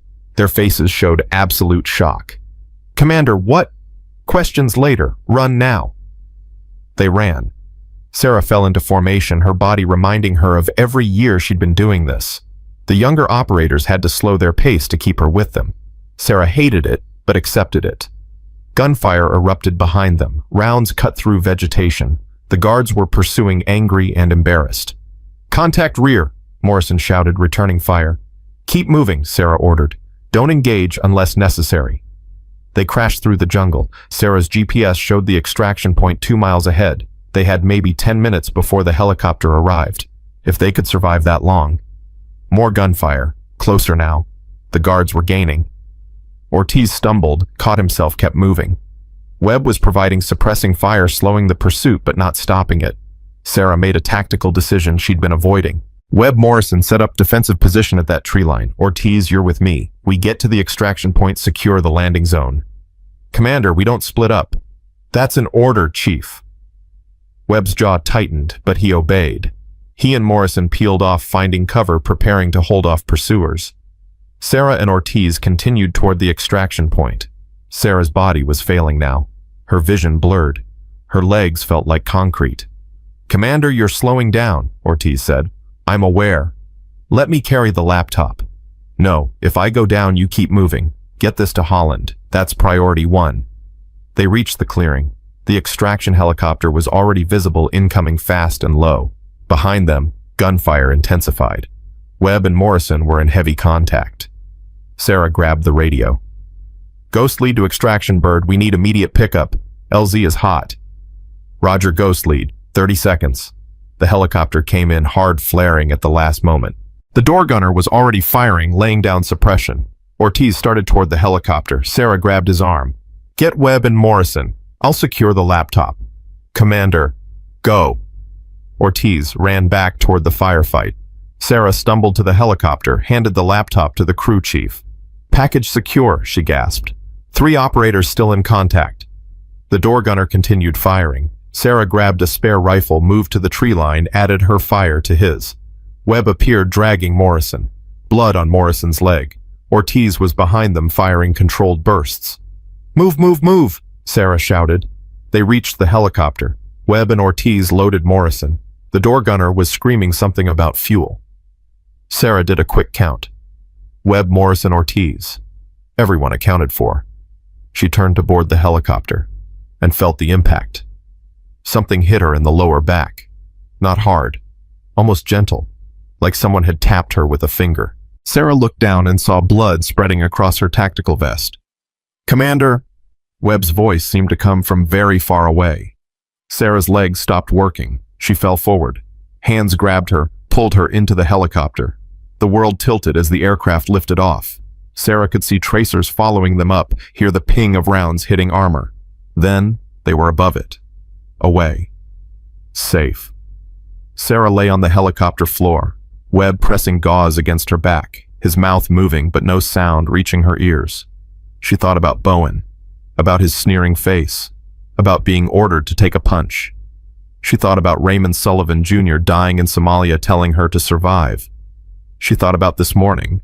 Was it only this morning, standing in that training circle, absorbing contempt and doubt and dismissal? And she thought about the laptop. Secure. Mission complete. Sarah smiled. Webb was shouting something at her. She focused, read his lips. Stay with me. Sarah wanted to tell him that she was fine, that it was just a scratch, that she'd survived worse. Wanted to tell him about the pattern of rifle fire she'd identified in the pursuit, about the tactical mistakes Nkomo's guards had made, about a dozen small details that would help him on his next mission. But her mouth wouldn't work. Her vision was narrowing to a tunnel. Her body felt cold despite the African heat. Morrison appeared above her, his leg wound forgotten, pressing more gauze. Ortiz was on the radio coordinating with medical. Sarah's hand found Webb's wrist, gripped it weakly. Webb leaned close. Commander, stay awake. You're going to be fine. Medical is standing by. We're 20 minutes from the field hospital. 20 minutes. Sarah wasn't sure she had 20 minutes. Her tactical watch vibrated. A message from Admiral Holland, probably asking for status update. Sarah thought about what she'd tell him. Mission success. Intelligence recovered. Enemy neutralized.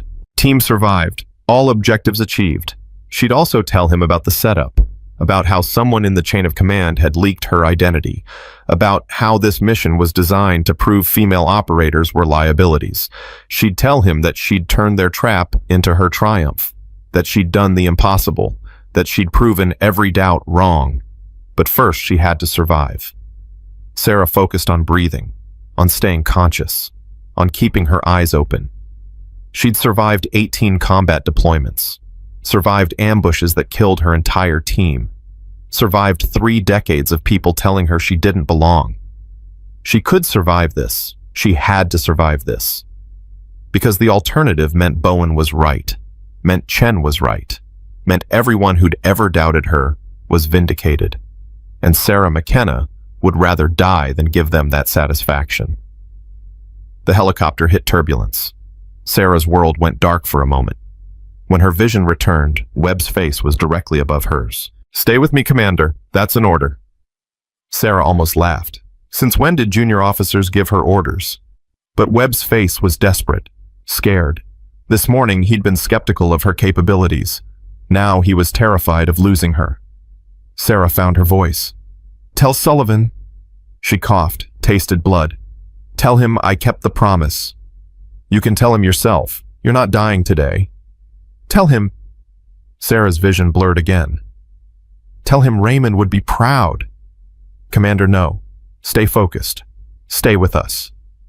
But Sarah's mind was drifting. Back to Somalia.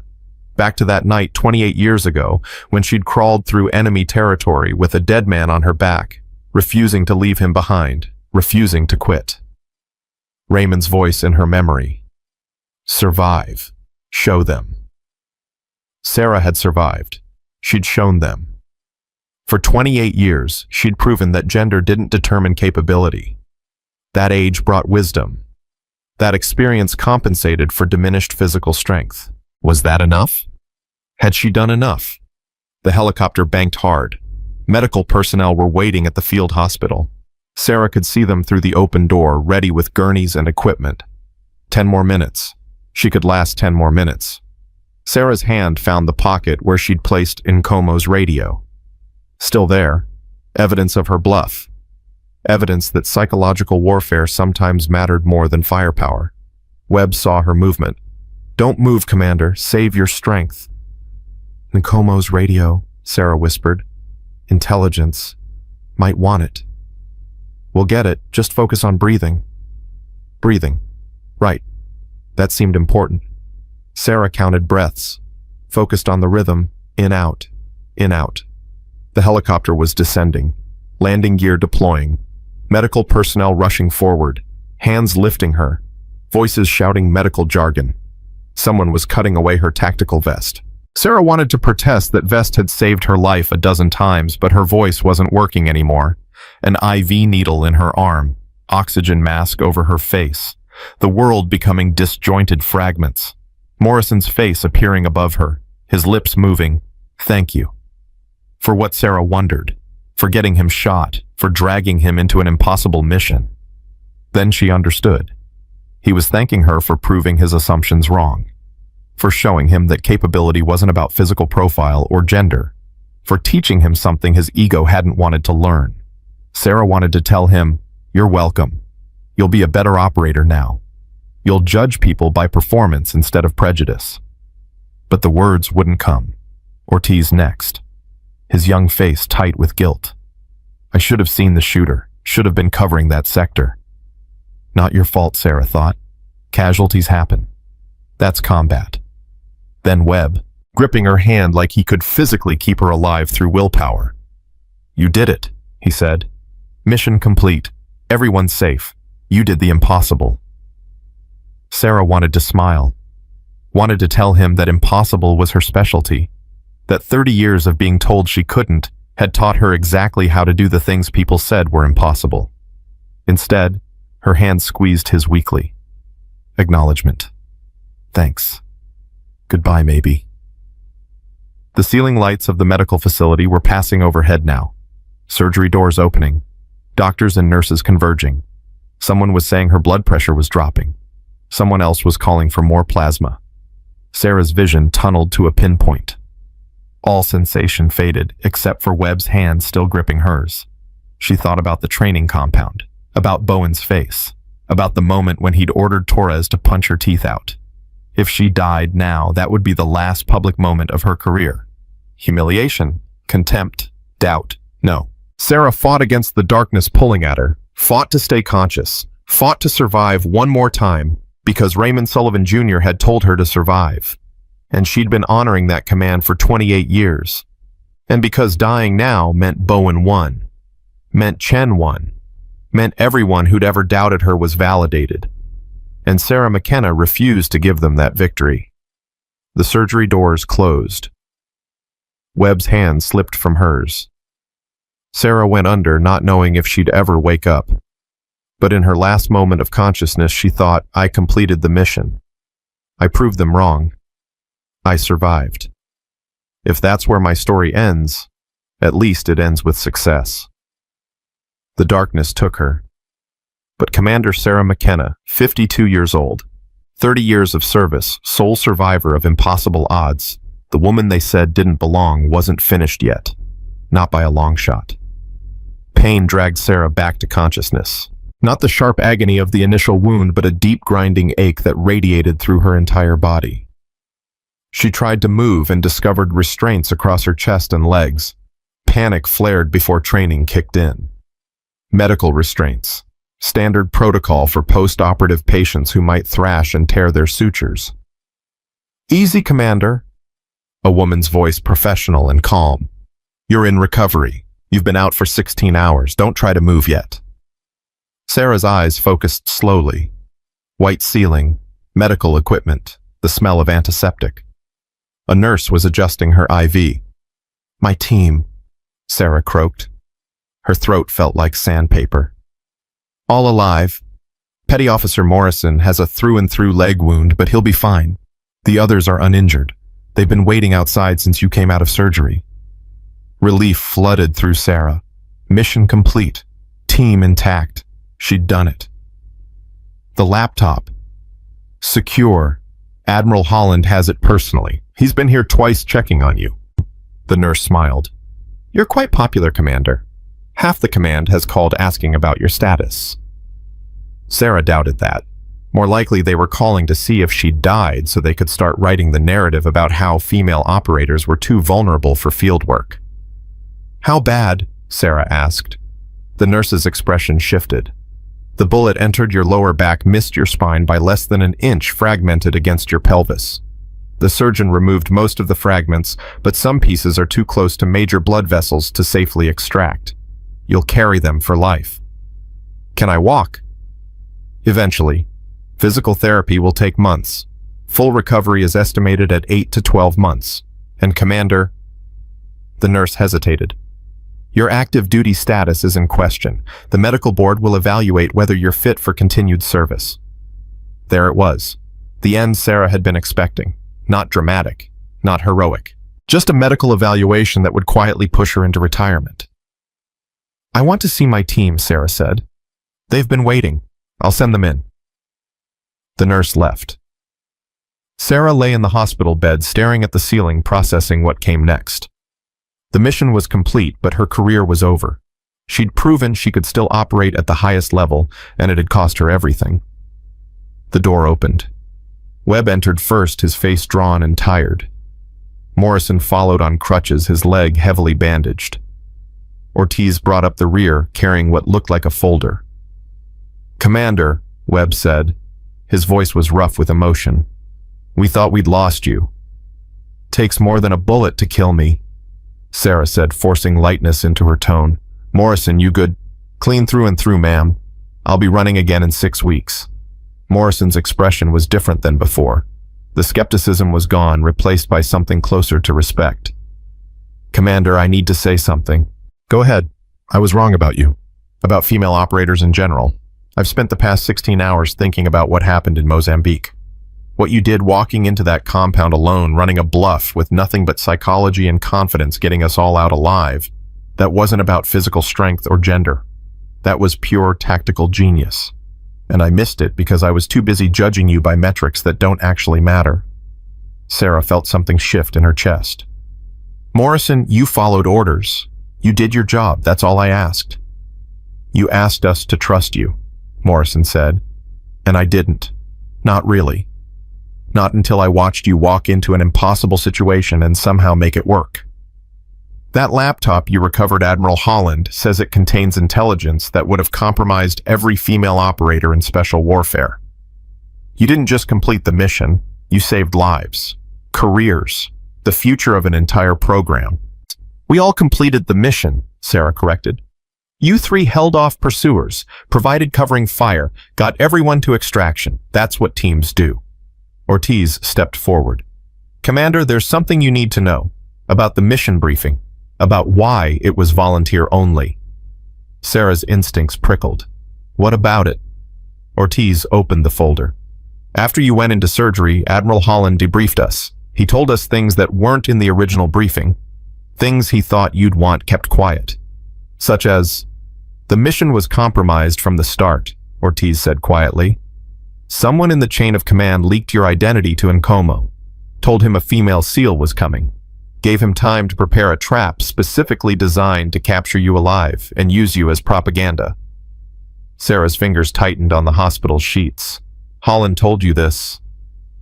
He thought we deserved to know what we'd walked into.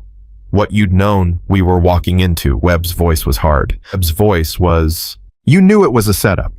You knew Nkomo was expecting you specifically, and you went anyway. The intelligence had to be recovered. The mission was time-sensitive.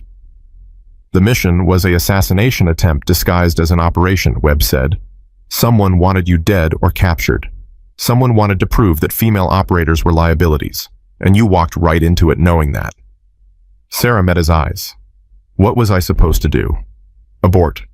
Let that database get delivered to Chinese intelligence. Let every female operator in special warfare become a target. You were supposed to tell us. Webb's composure cracked.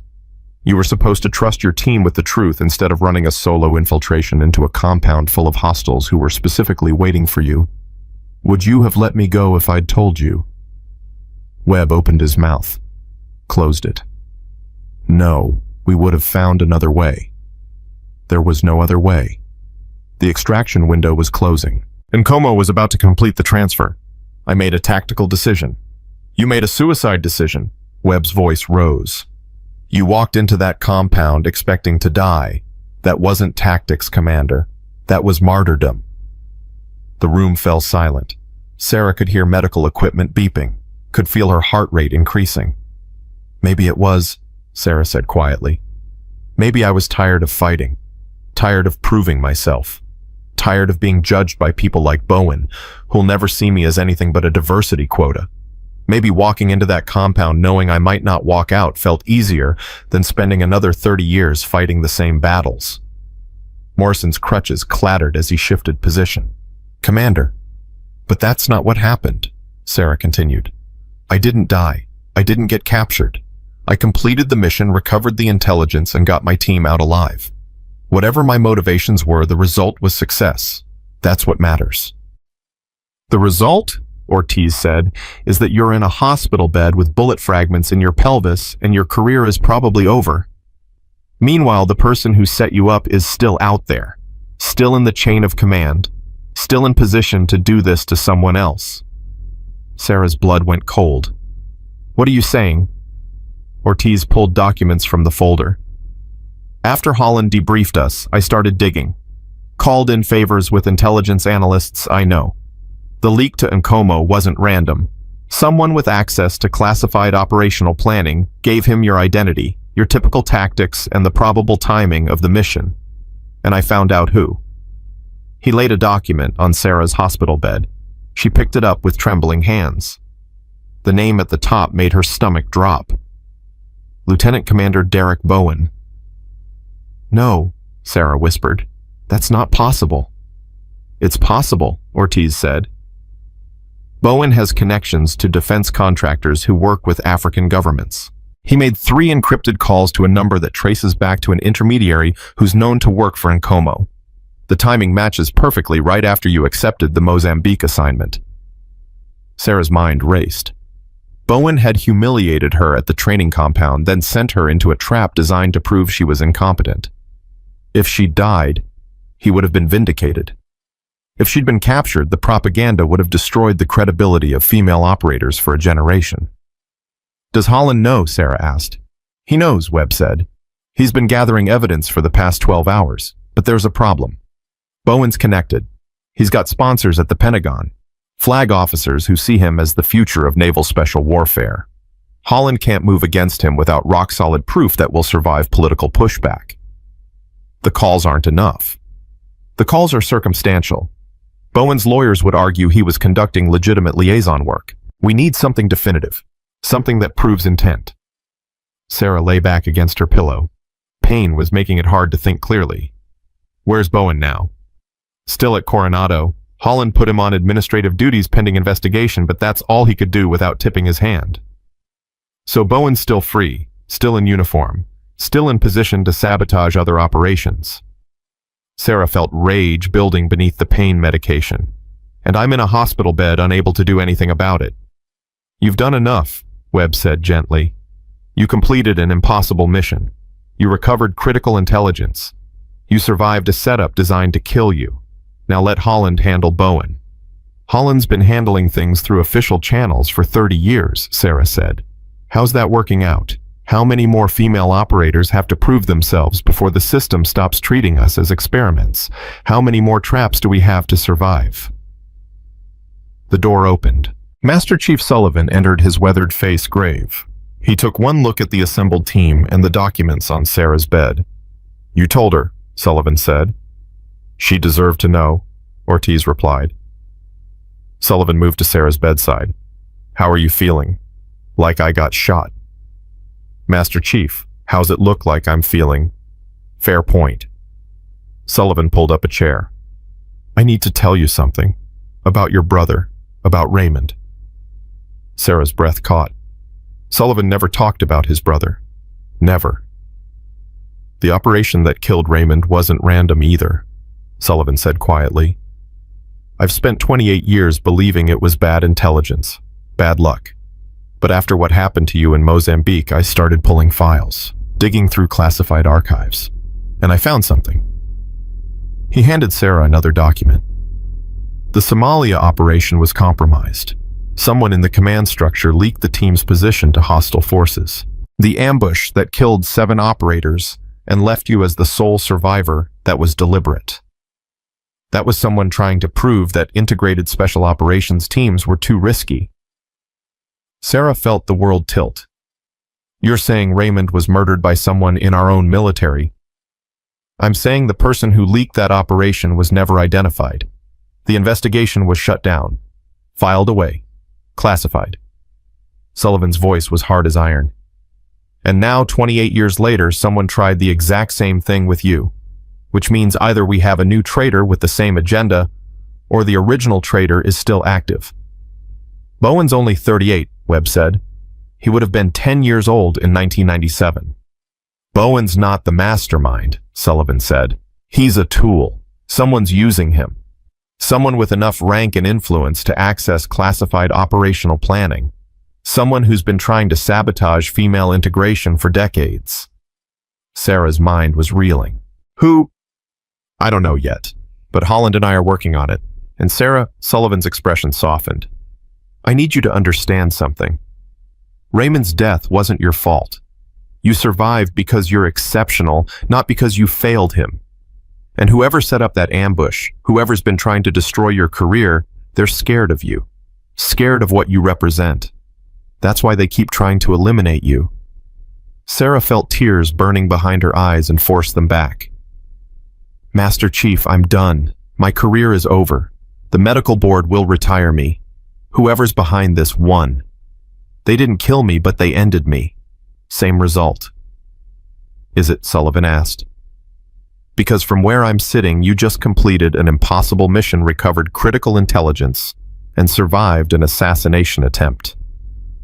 You're a hero, Sarah. The brass is talking about awarding you another Bronze Star. The story of what you did in Mozambique is spreading through the special operations community. You're becoming a legend. Legends don't matter if the system still views us as liabilities. Then change the system. Sullivan leaned forward. You've spent 30 years proving yourself in the field. Maybe it's time to prove yourself in a different arena. Command, training, policy. There are ways to fight this battle that don't require you to be operational. You're telling me to retire gracefully and become an administrator. I'm telling you to survive, again. The way Raymond asked you to. The way you've been doing for 3 decades. Sullivan's voice dropped. But this time, survive by changing the structure instead of proving you can work within it. Before Sarah could respond, Admiral Holland entered the room. His face was drawn, exhausted. He looked like he'd aged 5 years in the past 24 hours. "Commander McKenna," Holland said. "How are you feeling?" "Like I need answers, Admiral." Holland glanced at the documents on her bed. "I see you've been briefed." "Good. Saves time, Sarah." "I need you to understand something. What happened in Mozambique? What Bowen did, it's bigger than one compromised operation. We're uncovering a pattern of sabotage that goes back decades. Operations that failed suspiciously. Intelligence that was leaked at critical moments. Female operators who were put in impossible situations and then blamed when they couldn't succeed." "So fix it," Sarah said. "Court-martial Bowen. Investigate everyone connected to him. Clean house." "I wish it were that simple." Holland sat heavily in a chair. "Bowen's connected to a network of officers who believe that women in combat roles weaken the military. They're not monsters. Most of them genuinely believe they're protecting the effectiveness of our forces, and they're politically untouchable without evidence that can't be disputed." "What about the laptop, the intelligence I recovered?" "The laptop is gold. It proves Nkomo was specifically targeting female operators. It shows the Chinese intelligence interest in exploiting gender integration as a vulnerability. It's everything we need to justify enhanced security protocols." Holland paused. "But it doesn't prove Bowen's involvement. The connection between Bowen and Nkomo is circumstantial. We need more." "Like what?" "Like Bowen confessing, like documented communication showing intent, like something that will survive legal scrutiny and political pressure." Holland looked at Sarah intently. "Which is why I need you to do one more thing." Sarah's instincts screamed warning. "What thing?" "Talk to Bowen, face to face. Confront him with what you know. We'll be recording everything. If he admits to anything, if he lets slip any detail that proves his involvement, we can move against him. You want me to wear a wire and trick a confession out of him. I want you to have a conversation, as one officer to another. A conversation about what happened in Mozambique, about the training compound incident, about his views on women in special operations." Holland's expression was pleading. "Sarah, I know I'm asking a lot. I know you've already done more than anyone had a right to ask. But this is the only way to protect other female operators from the same setup. This is the only way to stop this." Sarah looked around the room, at Webb Morrison and Ortiz, who'd followed her into hell and come back changed. At Sullivan, who'd spent 28 years grieving his brother and seeking answers. At Holland, who was trying to hold together a system that kept trying to tear itself apart. "If I do this," Sarah said slowly, "and if Bowen confesses what happens to him, court-martial, dishonorable discharge at minimum, possibly prison time depending on what charges we can prove. And if he doesn't confess, if he's smart enough to keep his mouth shut, then we have nothing. He continues his career. He probably makes captain eventually. And the next female operator who threatens his worldview gets the same treatment you did." Sarah closed her eyes. Every part of her body hurt. She was 52 years old with bullet fragments in her pelvis and a career that was effectively over. She'd proven everything that needed proving. She'd survived everything that needed surviving. She'd earned the right to walk away. But Raymond Sullivan Jr.'s voice echoed in her memory. "Survive. Show them." Sarah opened her eyes.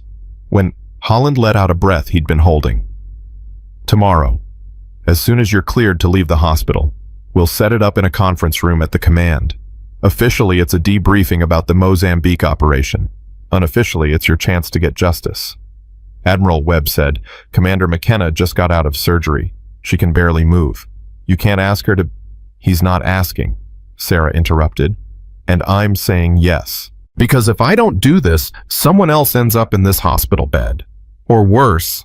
And I'll be damned if I survived 30 years of this profession just to let it keep destroying the people who come after me." Sullivan nodded slowly. "That's the Sarah McKenna I know." "But I have conditions," Sarah said to Holland. "I want my team there. Webb, Morrison, Ortiz." I want them in the observation room listening to everything. If Bowen tries anything, if this goes wrong, I want people I trust as witnesses. Done. And I want Sullivan there too, in the room with me and Bowen.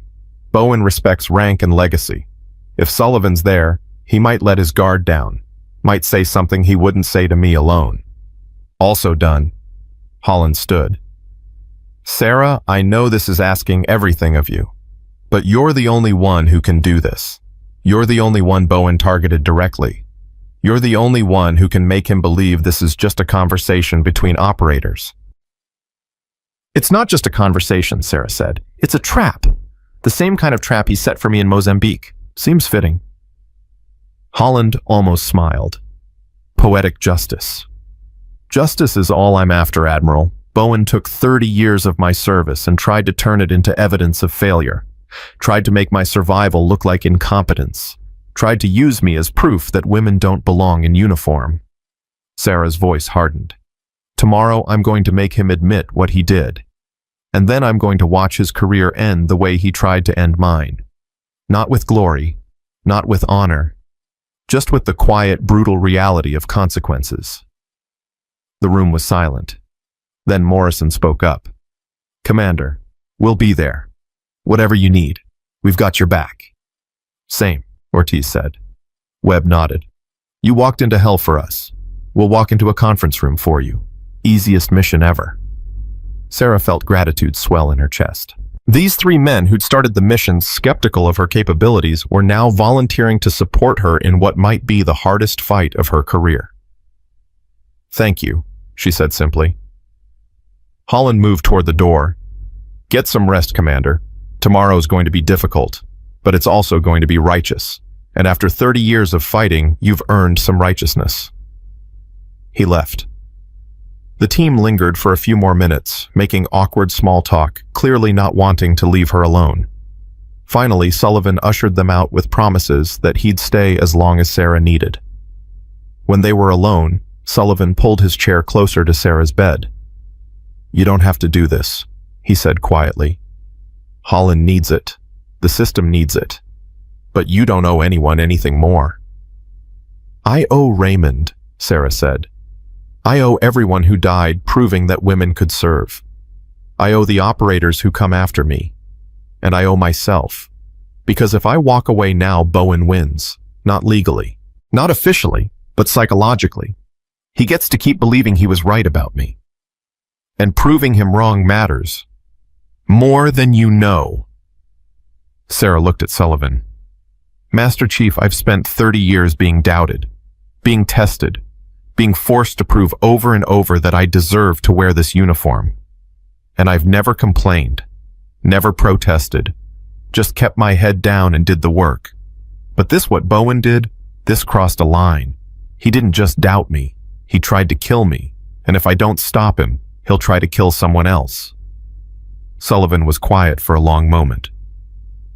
Raymond would be proud of you. Raymond would tell me I'm being stubborn and reckless. Same thing. Sullivan stood. Get some rest. Tomorrow we end this. Together. He left. Sarah lay alone in the hospital room, listening to the beeping of medical equipment, feeling pain radiate through her body, thinking about the confrontation ahead. Derek Bowen thought he'd won. Thought he'd proven his point. Thought that putting her in a hospital bed was the same as ending her career. He had no idea that Sarah McKenna's most dangerous weapon wasn't her combat skills or her tactical genius. It was her absolute refusal to quit until the mission was complete. And this mission, exposing the rot in the system, protecting future operators, getting justice for Raymond and everyone else who'd died, proving women belonged, this mission was just beginning. Sarah closed her eyes and started preparing. Running through scenarios, anticipating Bowen's responses, planning how to make him reveal himself. Tomorrow she'd face her enemy. Not in a jungle in Mozambique, not in a training compound in California, but in a conference room where words were weapons and truth was the ammunition. Tomorrow, Lieutenant Commander Derek Bowen would learn what Sarah had known for 30 years. That underestimating her was the biggest mistake he'd ever make, and it would be his last. The conference room was smaller than Sarah expected. She'd imagined this confrontation happening in some grand space, but Admiral Holland had chosen intimacy over theater. Just a table, 6 chairs, and recording equipment hidden in the ceiling fixtures that Bowen wouldn't know existed. Sarah sat with her back to the wall, even though it meant using a wheelchair to position herself there. The bullet wound made sitting upright agony, but she'd refused pain medication that morning. She needed her mind sharp. Sullivan sat beside her, his presence both support and strategy. In the observation room next door, Webb, Morrison, and Ortiz were watching through one-way glass. Holland was there too, monitoring the recording equipment, ready to intervene if necessary. The door opened. Lieutenant Commander Derek Bowen entered, wearing his service khakis, every ribbon perfectly aligned. His posture radiating the confidence of someone who believed he'd already won. He stopped when he saw Sarah in the wheelchair. "Commander McKenna," Bowen said, surprise flickering across his face before he masked it. "I heard you were injured in Mozambique. I didn't realize it was this serious." "Bullet to the pelvis tends to complicate mobility," Sarah said. "Have a seat, Lieutenant Commander." Bowen glanced at Sullivan, clearly uncomfortable with the Master Chief's presence. "Admiral Holland said this was a mission debriefing. I wasn't aware Master Chief Sullivan was involved in the Mozambique operation." "He wasn't," Sarah said, "but he's involved in the conversation we're about to have. Sit down." Bowen sat, but tension radiated from him. "Commander, if this is about what happened at the training compound, I want to apologize. My methods were aggressive, but they were intended to maintain operational standards. Nothing personal." "Nothing personal?" Sarah repeated. "You ordered someone to punch my teeth out in front of 300 witnesses. You humiliated me deliberately. You accessed my confidential medical records and broadcast my injuries to undermine my credibility. But sure, nothing personal." Bowen's jaw tightened. "I was evaluating your fitness for duty. That's within my authority as what?" Sarah interrupted. "As a lieutenant commander with 8 years in service. I've got boots older than your career, Bowen. So let's skip the posturing and talk about what really happened." "I don't know what you mean." "Mozambique. The mission to capture Victor and Como. The mission that was compromised before my team even left the ground." Sarah leaned forward despite the pain it caused. "Someone told Nkomo I was coming. Someone gave him my identity, my tactics, my psychological profile. Someone set me up to be captured or killed so they could prove that female operators are liabilities." Bowen's expression remained neutral, but Sarah saw his fingers tighten on the table edge. "That's a serious allegation, Commander. Do you have evidence?" "I have 3 encrypted phone calls from your personal device to a number that connects to one of Nkomo's intermediaries. I have timestamps that match exactly with when I accepted the Mozambique assignment. And I have a very simple question. Why would a lieutenant commander with no operational involvement in an East Africa mission be making calls to people connected to the target of that mission? I maintain contacts throughout the region as part of my liaison duties. Those calls were routine intelligence sharing. At 2 in the morning, 3 times in one night." Sarah smiled coldly. "Try again." Bowen looked at Sullivan. "Master Chief, with respect, I think Commander McKenna's injuries may be affecting her judgment. These accusations are bordering on paranoid." Sullivan spoke for the first time. "I've known Commander McKenna for 30 years. Her judgment is sound. Answer the question, Lieutenant Commander. Why were you calling Nkomo's people?" "I wasn't calling Nkomo's people. I was calling a regional security contact who happens to operate in the same area. It's not my fault if that contact has questionable associations." "Questionable associations," Sarah said. "Is that what we're calling arms dealers and Chinese intelligence assets now?" Bowen stood abruptly. "I don't have to sit here and defend my professional conduct to someone who just compromised a mission through reckless behavior. Commander, you walked into an enemy compound alone. You endangered your team. You got yourself shot. And now you're trying to blame me for your tactical failures." "Sit down," Sullivan said quietly.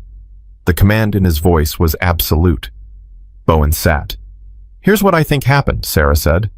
"I think you genuinely believe women don't belong in special operations. I think you saw me as a symbol of everything wrong with modern military policy. And I think when you humiliated me at the training compound and I still accepted the Mozambique mission, you panicked. Because if I succeeded, I'd prove you wrong in front of everyone. That's speculation. So you made a call, Sarah continued, to someone you thought could help ensure I failed. Maybe you didn't intend for me to die. Maybe you just wanted me captured. Wanted footage of a female SEAL begging for her life to use as propaganda. Wanted proof that physical limitations make women unsuitable for combat. You're delusional. But you miscalculated, Sarah said, because I didn't fail. I completed the mission, recovered the intelligence, got my team out alive, and now you're sitting across from me trying to figure out how to salvage this. Bowen's face had gone pale. Even if any of this were true, which it's not, you have no proof. Phone records don't prove intent. And without intent, you have nothing. You're right, Sarah admitted. Legal proof is difficult, which is why I'm not interested in a legal solution. Bowen blinked. What? I'm offering you a choice, Sarah said. Option 1, resign your commission today, quietly, take an administrative separation. Walk away from the Navy and we never speak of this again. Your reputation stays intact. Your future outside the military remains open. You just don't get to keep trying to sabotage female operators. And option 2 is I make this very public. I tell every reporter who will listen about your phone calls, your connections to Nkomo, your deliberate attempt to compromise a classified operation. I can't prove it legally, but I can prove it in the court of public opinion. And your career will be destroyed even if you're never court-martialed. Bowen laughed, but it sounded forced. You're bluffing. You'd never go public with classified operational details. Try me, Sarah said. I've got nothing to lose. My career is over. This injury ends my operational status. So what do I care if I burn some bridges on my way out? At least I'll take you with me. Sullivan shifted in his seat. She's not bluffing, son. I've seen her burn bigger bridges than you. Bowen looked between them, clearly trying to calculate odds. This is blackmail. This is justice, Sarah corrected. Legal justice would take years and might fail. This way is faster and guaranteed. So what's it going to be? Quiet resignation or public scandal? Neither, Bowen said. Because you're wrong about everything. I didn't compromise your mission. I didn't contact Nkomo. And I won't be extorted by a washed-up operator who can't accept that her time is over. Sarah had expected this. Bowen was too arrogant to fold easily. She needed to push harder. Tell me about Captain Richard Thornton, Sarah said. Bowen froze. Who? Captain Thornton. Pentagon liaison to African regional commands from 1995 to 2005. Your mentor during your early career. The man who wrote your recommendation letters for every promotion. Sarah paused. The man who was quietly forced into retirement 10 years ago after allegations of leaking classified information to foreign contractors. Bowen's face went white. That has nothing to do with... Thornton hated integrated units, spent his entire career fighting women in combat roles, and you learned everything you know about military policy from him. Sarah leaned forward. I did some research last night. Turns out Thornton still has contacts in Africa, still maintains relationships with people like Nkomo. And you still call him regularly, including the night before I left for Mozambique. You can't prove any of this. I don't have to prove it. I just have to ask the questions publicly. Let investigators follow the trail. Let your connection to a disgraced officer who leaked intelligence become part of your permanent record. Sarah's voice hardened. You want to talk about careers being destroyed? Let's talk about yours. Bowen stood again, his hands shaking. You think you're so righteous. You think you've proven something, but all you've proven is that women in combat roles cause problems. Look at you, shot, crippled, sitting here making threats because you can't accept that maybe I was right. Maybe you don't belong here. Then say it, Sarah said quietly. Say you were right. Say I don't belong. Say women in general don't belong. Say what you really believe. Fine, Bowen snapped. You want the truth. Yes. I believe women in special operations are a mistake. I believe physical standards matter. I believe that pretending gender doesn't affect combat performance is politically correct nonsense that gets people killed. I believe you've spent 30 years being given accommodations and benefits and promotions you didn't fully earn because the brass wanted to prove a political point. And I believe that your presence in uniform makes every real operator less effective because we have to compensate for your weaknesses. Sullivan started to stand, but Sarah raised a hand, stopping him. Keep going, Sarah said to Bowen. Get it all out. You walked into that compound in Mozambique and you got lucky, Bowen continued, his voice rising. That's all it was. Luck. And the fact that everyone's treating you like a hero instead of recognizing that you endangered your entire team with a reckless solo infiltration, that proves my point. We've lowered our standards so much that survival equals success. Well, I'm not lowering my standards. I won't pretend that age and gender don't matter in combat. I won't participate in this social experiment that's weakening the most elite fighting force in the world. Are you finished? Sarah asked. No, Bowen said. One more thing. That training compound incident, I don't regret it. You needed to understand what real operators face. You needed to be tested under conditions that approximate actual combat stress. And if that embarrassed you, if that hurt your feelings, then maybe you're not cut out for this profession. Because real combat doesn't care about your feelings, Commander. Real combat doesn't give you accommodations. Sarah nodded slowly. Thank you for being honest. Yeah, well, honesty is something you'd know nothing about, Bowen said bitterly. You've built your entire career on a lie. The lie that you're just as capable as male operators. The lie that gender doesn't matter. And now you're trying to destroy my career because I had the courage to tell the truth. The truth, Sarah repeated. She looked at Sullivan. Master Chief, would you mind asking Admiral Holland to join us? Sullivan stood and left the room. Bowen watched him go, confusion crossing his face. What's happening? Bowen asked. What's happening, Sarah said, is that for the past 20 minutes, you've been confessing to beliefs that violate Navy regulations on equal opportunity, discrimination, and professional conduct. You've admitted to creating a hostile work environment. You've admitted to deliberately humiliating a senior officer based on her gender. And you've done it all on recording equipment that's been documenting every word. Bowen's face went from pale to gray. You recorded this. Every word, video and audio. Sarah's voice was cold now. You were right about one thing. I can't prove you called in Como. Can't prove you compromised the mission. But I can prove you're a discriminatory officer who abused his authority to target female operators. That's grounds for court-martial all by itself. The door opened. Admiral Holland entered, followed by Sullivan. Holland's expression was grim. Lieutenant Commander Bowen, Holland said. Stand up. Bowen stood swaying slightly. I've reviewed the recording of this conversation, Holland said. Based on your admitted conduct and expressed beliefs, I'm recommending immediate removal from command, pending a full investigation. You'll be restricted to base until the JAG office determines appropriate charges. Your security clearance is suspended effective immediately. Do you understand? Bowen looked at Sarah. You set me up. I gave you a choice, Sarah corrected. You could have resigned quietly. Instead, you chose to prove exactly what kind of officer you are. That's on you, not me. This isn't over, Bowen said. I have connections, supporters. You think one recording destroys me? I'll fight this. I'll appeal. You'll lose. Holland interrupted. Because this isn't just about you anymore. Master Chief Sullivan has identified connections between you and Captain Thornton. We're investigating whether Thornton's intelligence leaks extended to your operations. If we find evidence linking you to the Mozambique compromise, you won't just lose your commission. You'll face prison time for treason. Bowen's legs seemed to give out. He sat heavily in his chair. I didn't mean for her to die, he whispered. I just wanted her to fail. Wanted her to be captured so everyone could see that women in combat are a vulnerability.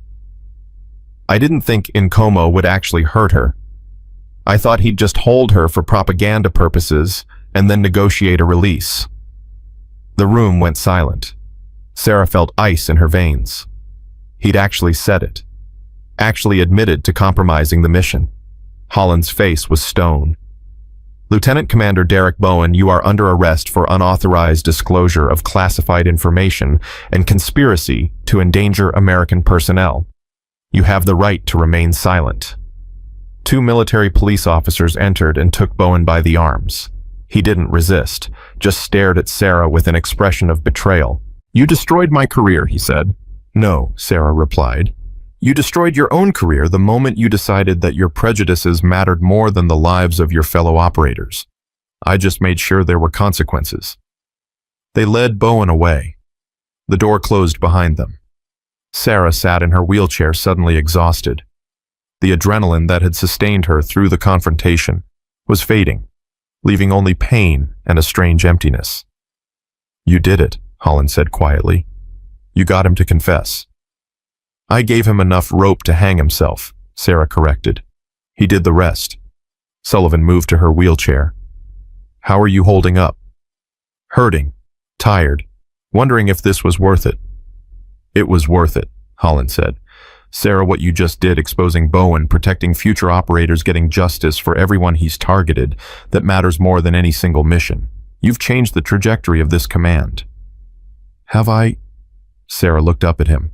Or have I just identified one symptom of a larger disease? Bowen had supporters, officers who agreed with him. This doesn't end with his arrest. No, Holland admitted. It doesn't. But it's a start.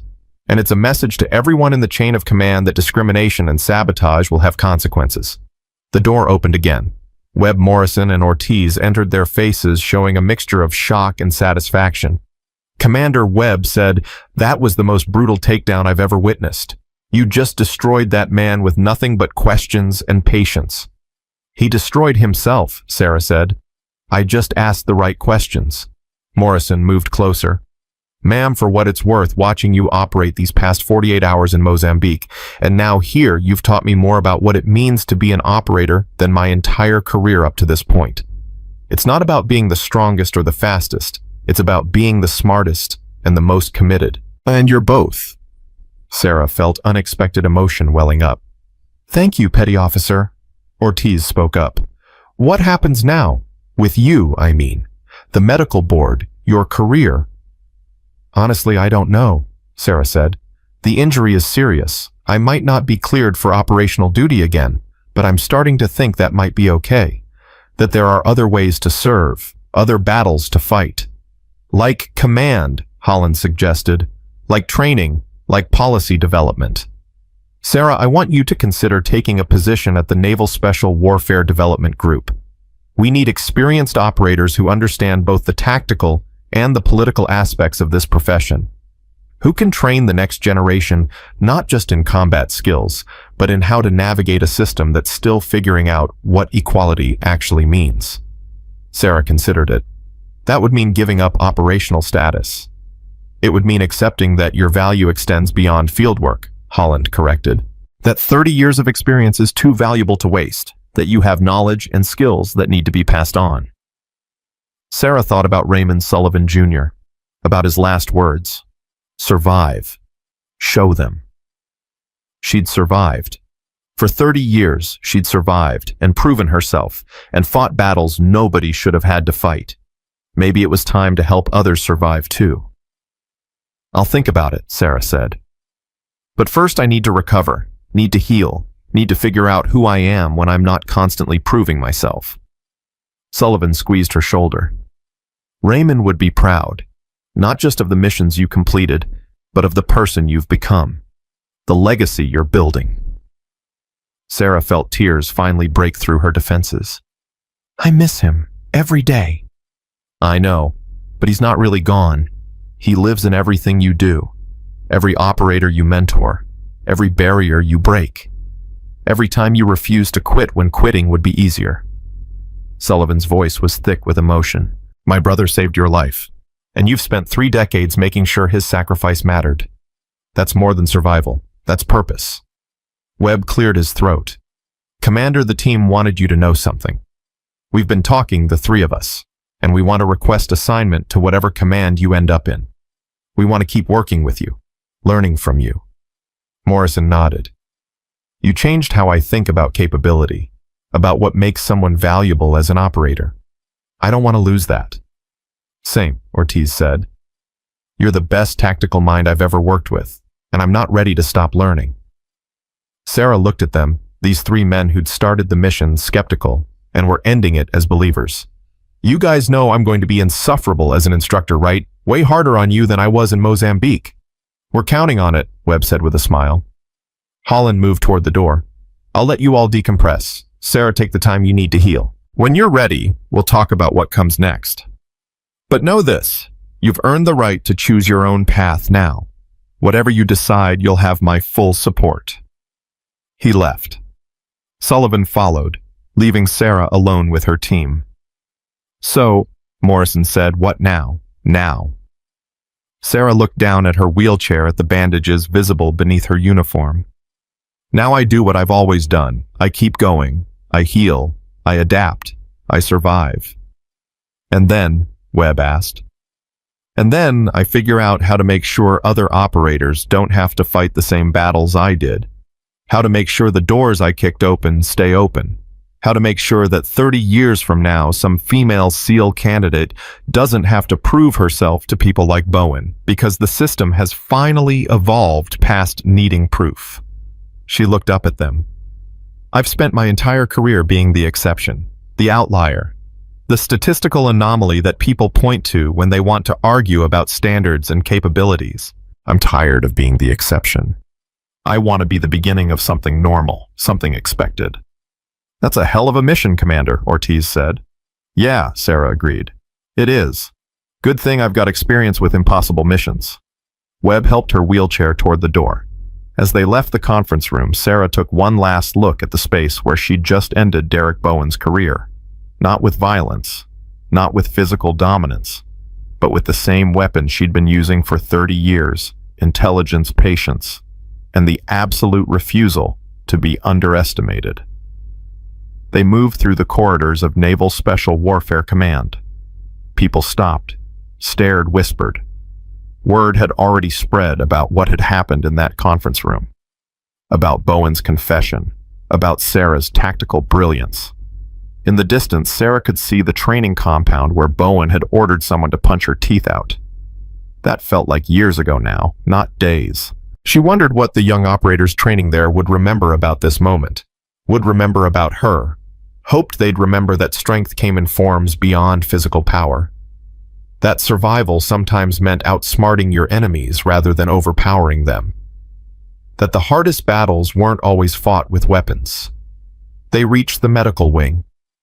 A nurse was waiting to take Sarah back to her recovery room. I've got her from here, the nurse said to Webb. Webb hesitated. Commander, before you go, thank you. For showing us what real leadership looks like. For teaching us that the best operators aren't the ones who never doubt themselves.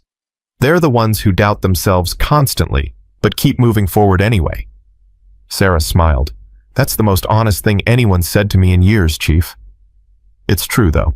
You're constantly questioning whether you're good enough, whether you belong, whether you're still capable. And you use that doubt as fuel instead of letting it stop you. That's what makes you exceptional. Or stubborn, Sarah said. Same thing in this profession. The nurse wheeled Sarah toward her room. As they turned the corner, Sarah caught sight of herself in a window reflection. 52 years old. Gray hair. Weathered face. Body broken and healing. Career ending, but not finished. She looked like someone who'd fought a war, which she supposed she had. Just not the war anyone expected. Back in her room alone with her thoughts, Sarah finally let herself process everything. Bowen was arrested. The mission was complete. The intelligence was secure. Her team had survived. Justice had been served. But more than that, something had shifted. Not just in Bowen's career, but in how people saw her, how her team saw her, how she saw herself. For 30 years, Sarah had been proving she belonged, proving she was capable, proving that gender didn't determine worth. Today, she'd finally stopped trying to prove anything. Had simply been herself, flawed, injured, imperfect, but undeniably effective. And somehow, that had been enough. Her tactical watch vibrated. A message from Admiral Holland. Webb, Morrison, and Ortiz have formally requested assignment to the training command. I'm approving it. You'll have your team when you're ready. No pressure. Just know that the door is open. J.H. Sarah smiled, looked down at her broken body, thought about the long recovery ahead, the physical therapy, the medical evaluations, the uncertainty, then thought about the operators she could train, the knowledge she could pass on, the system she could help change from the inside. Raymond Sullivan Jr.'s voice echoed one last time. Survive. Show them. Sarah had survived, had shown them. But more than that, she'd won. Not by being stronger, not by being faster, not by conforming to someone else's definition of what a warrior should be, but by being exactly who she was, Commander Sarah McKenna, 52 years old, 30 years of service, sole survivor of impossible odds, teacher mentor, and living proof that capability had nothing to do with fitting a predetermined mold. The battles weren't over. There would be more Bowens, more challenges, more people who needed convincing. But Sarah McKenna had spent 3 decades convincing people, had survived ambushes, bureaucracy, prejudice, and literal assassination attempts. Whatever came next, she'd handle it the same way she'd handled everything else. One mission at a time, one day at a time, one impossibility at a time. Because that's what warriors did.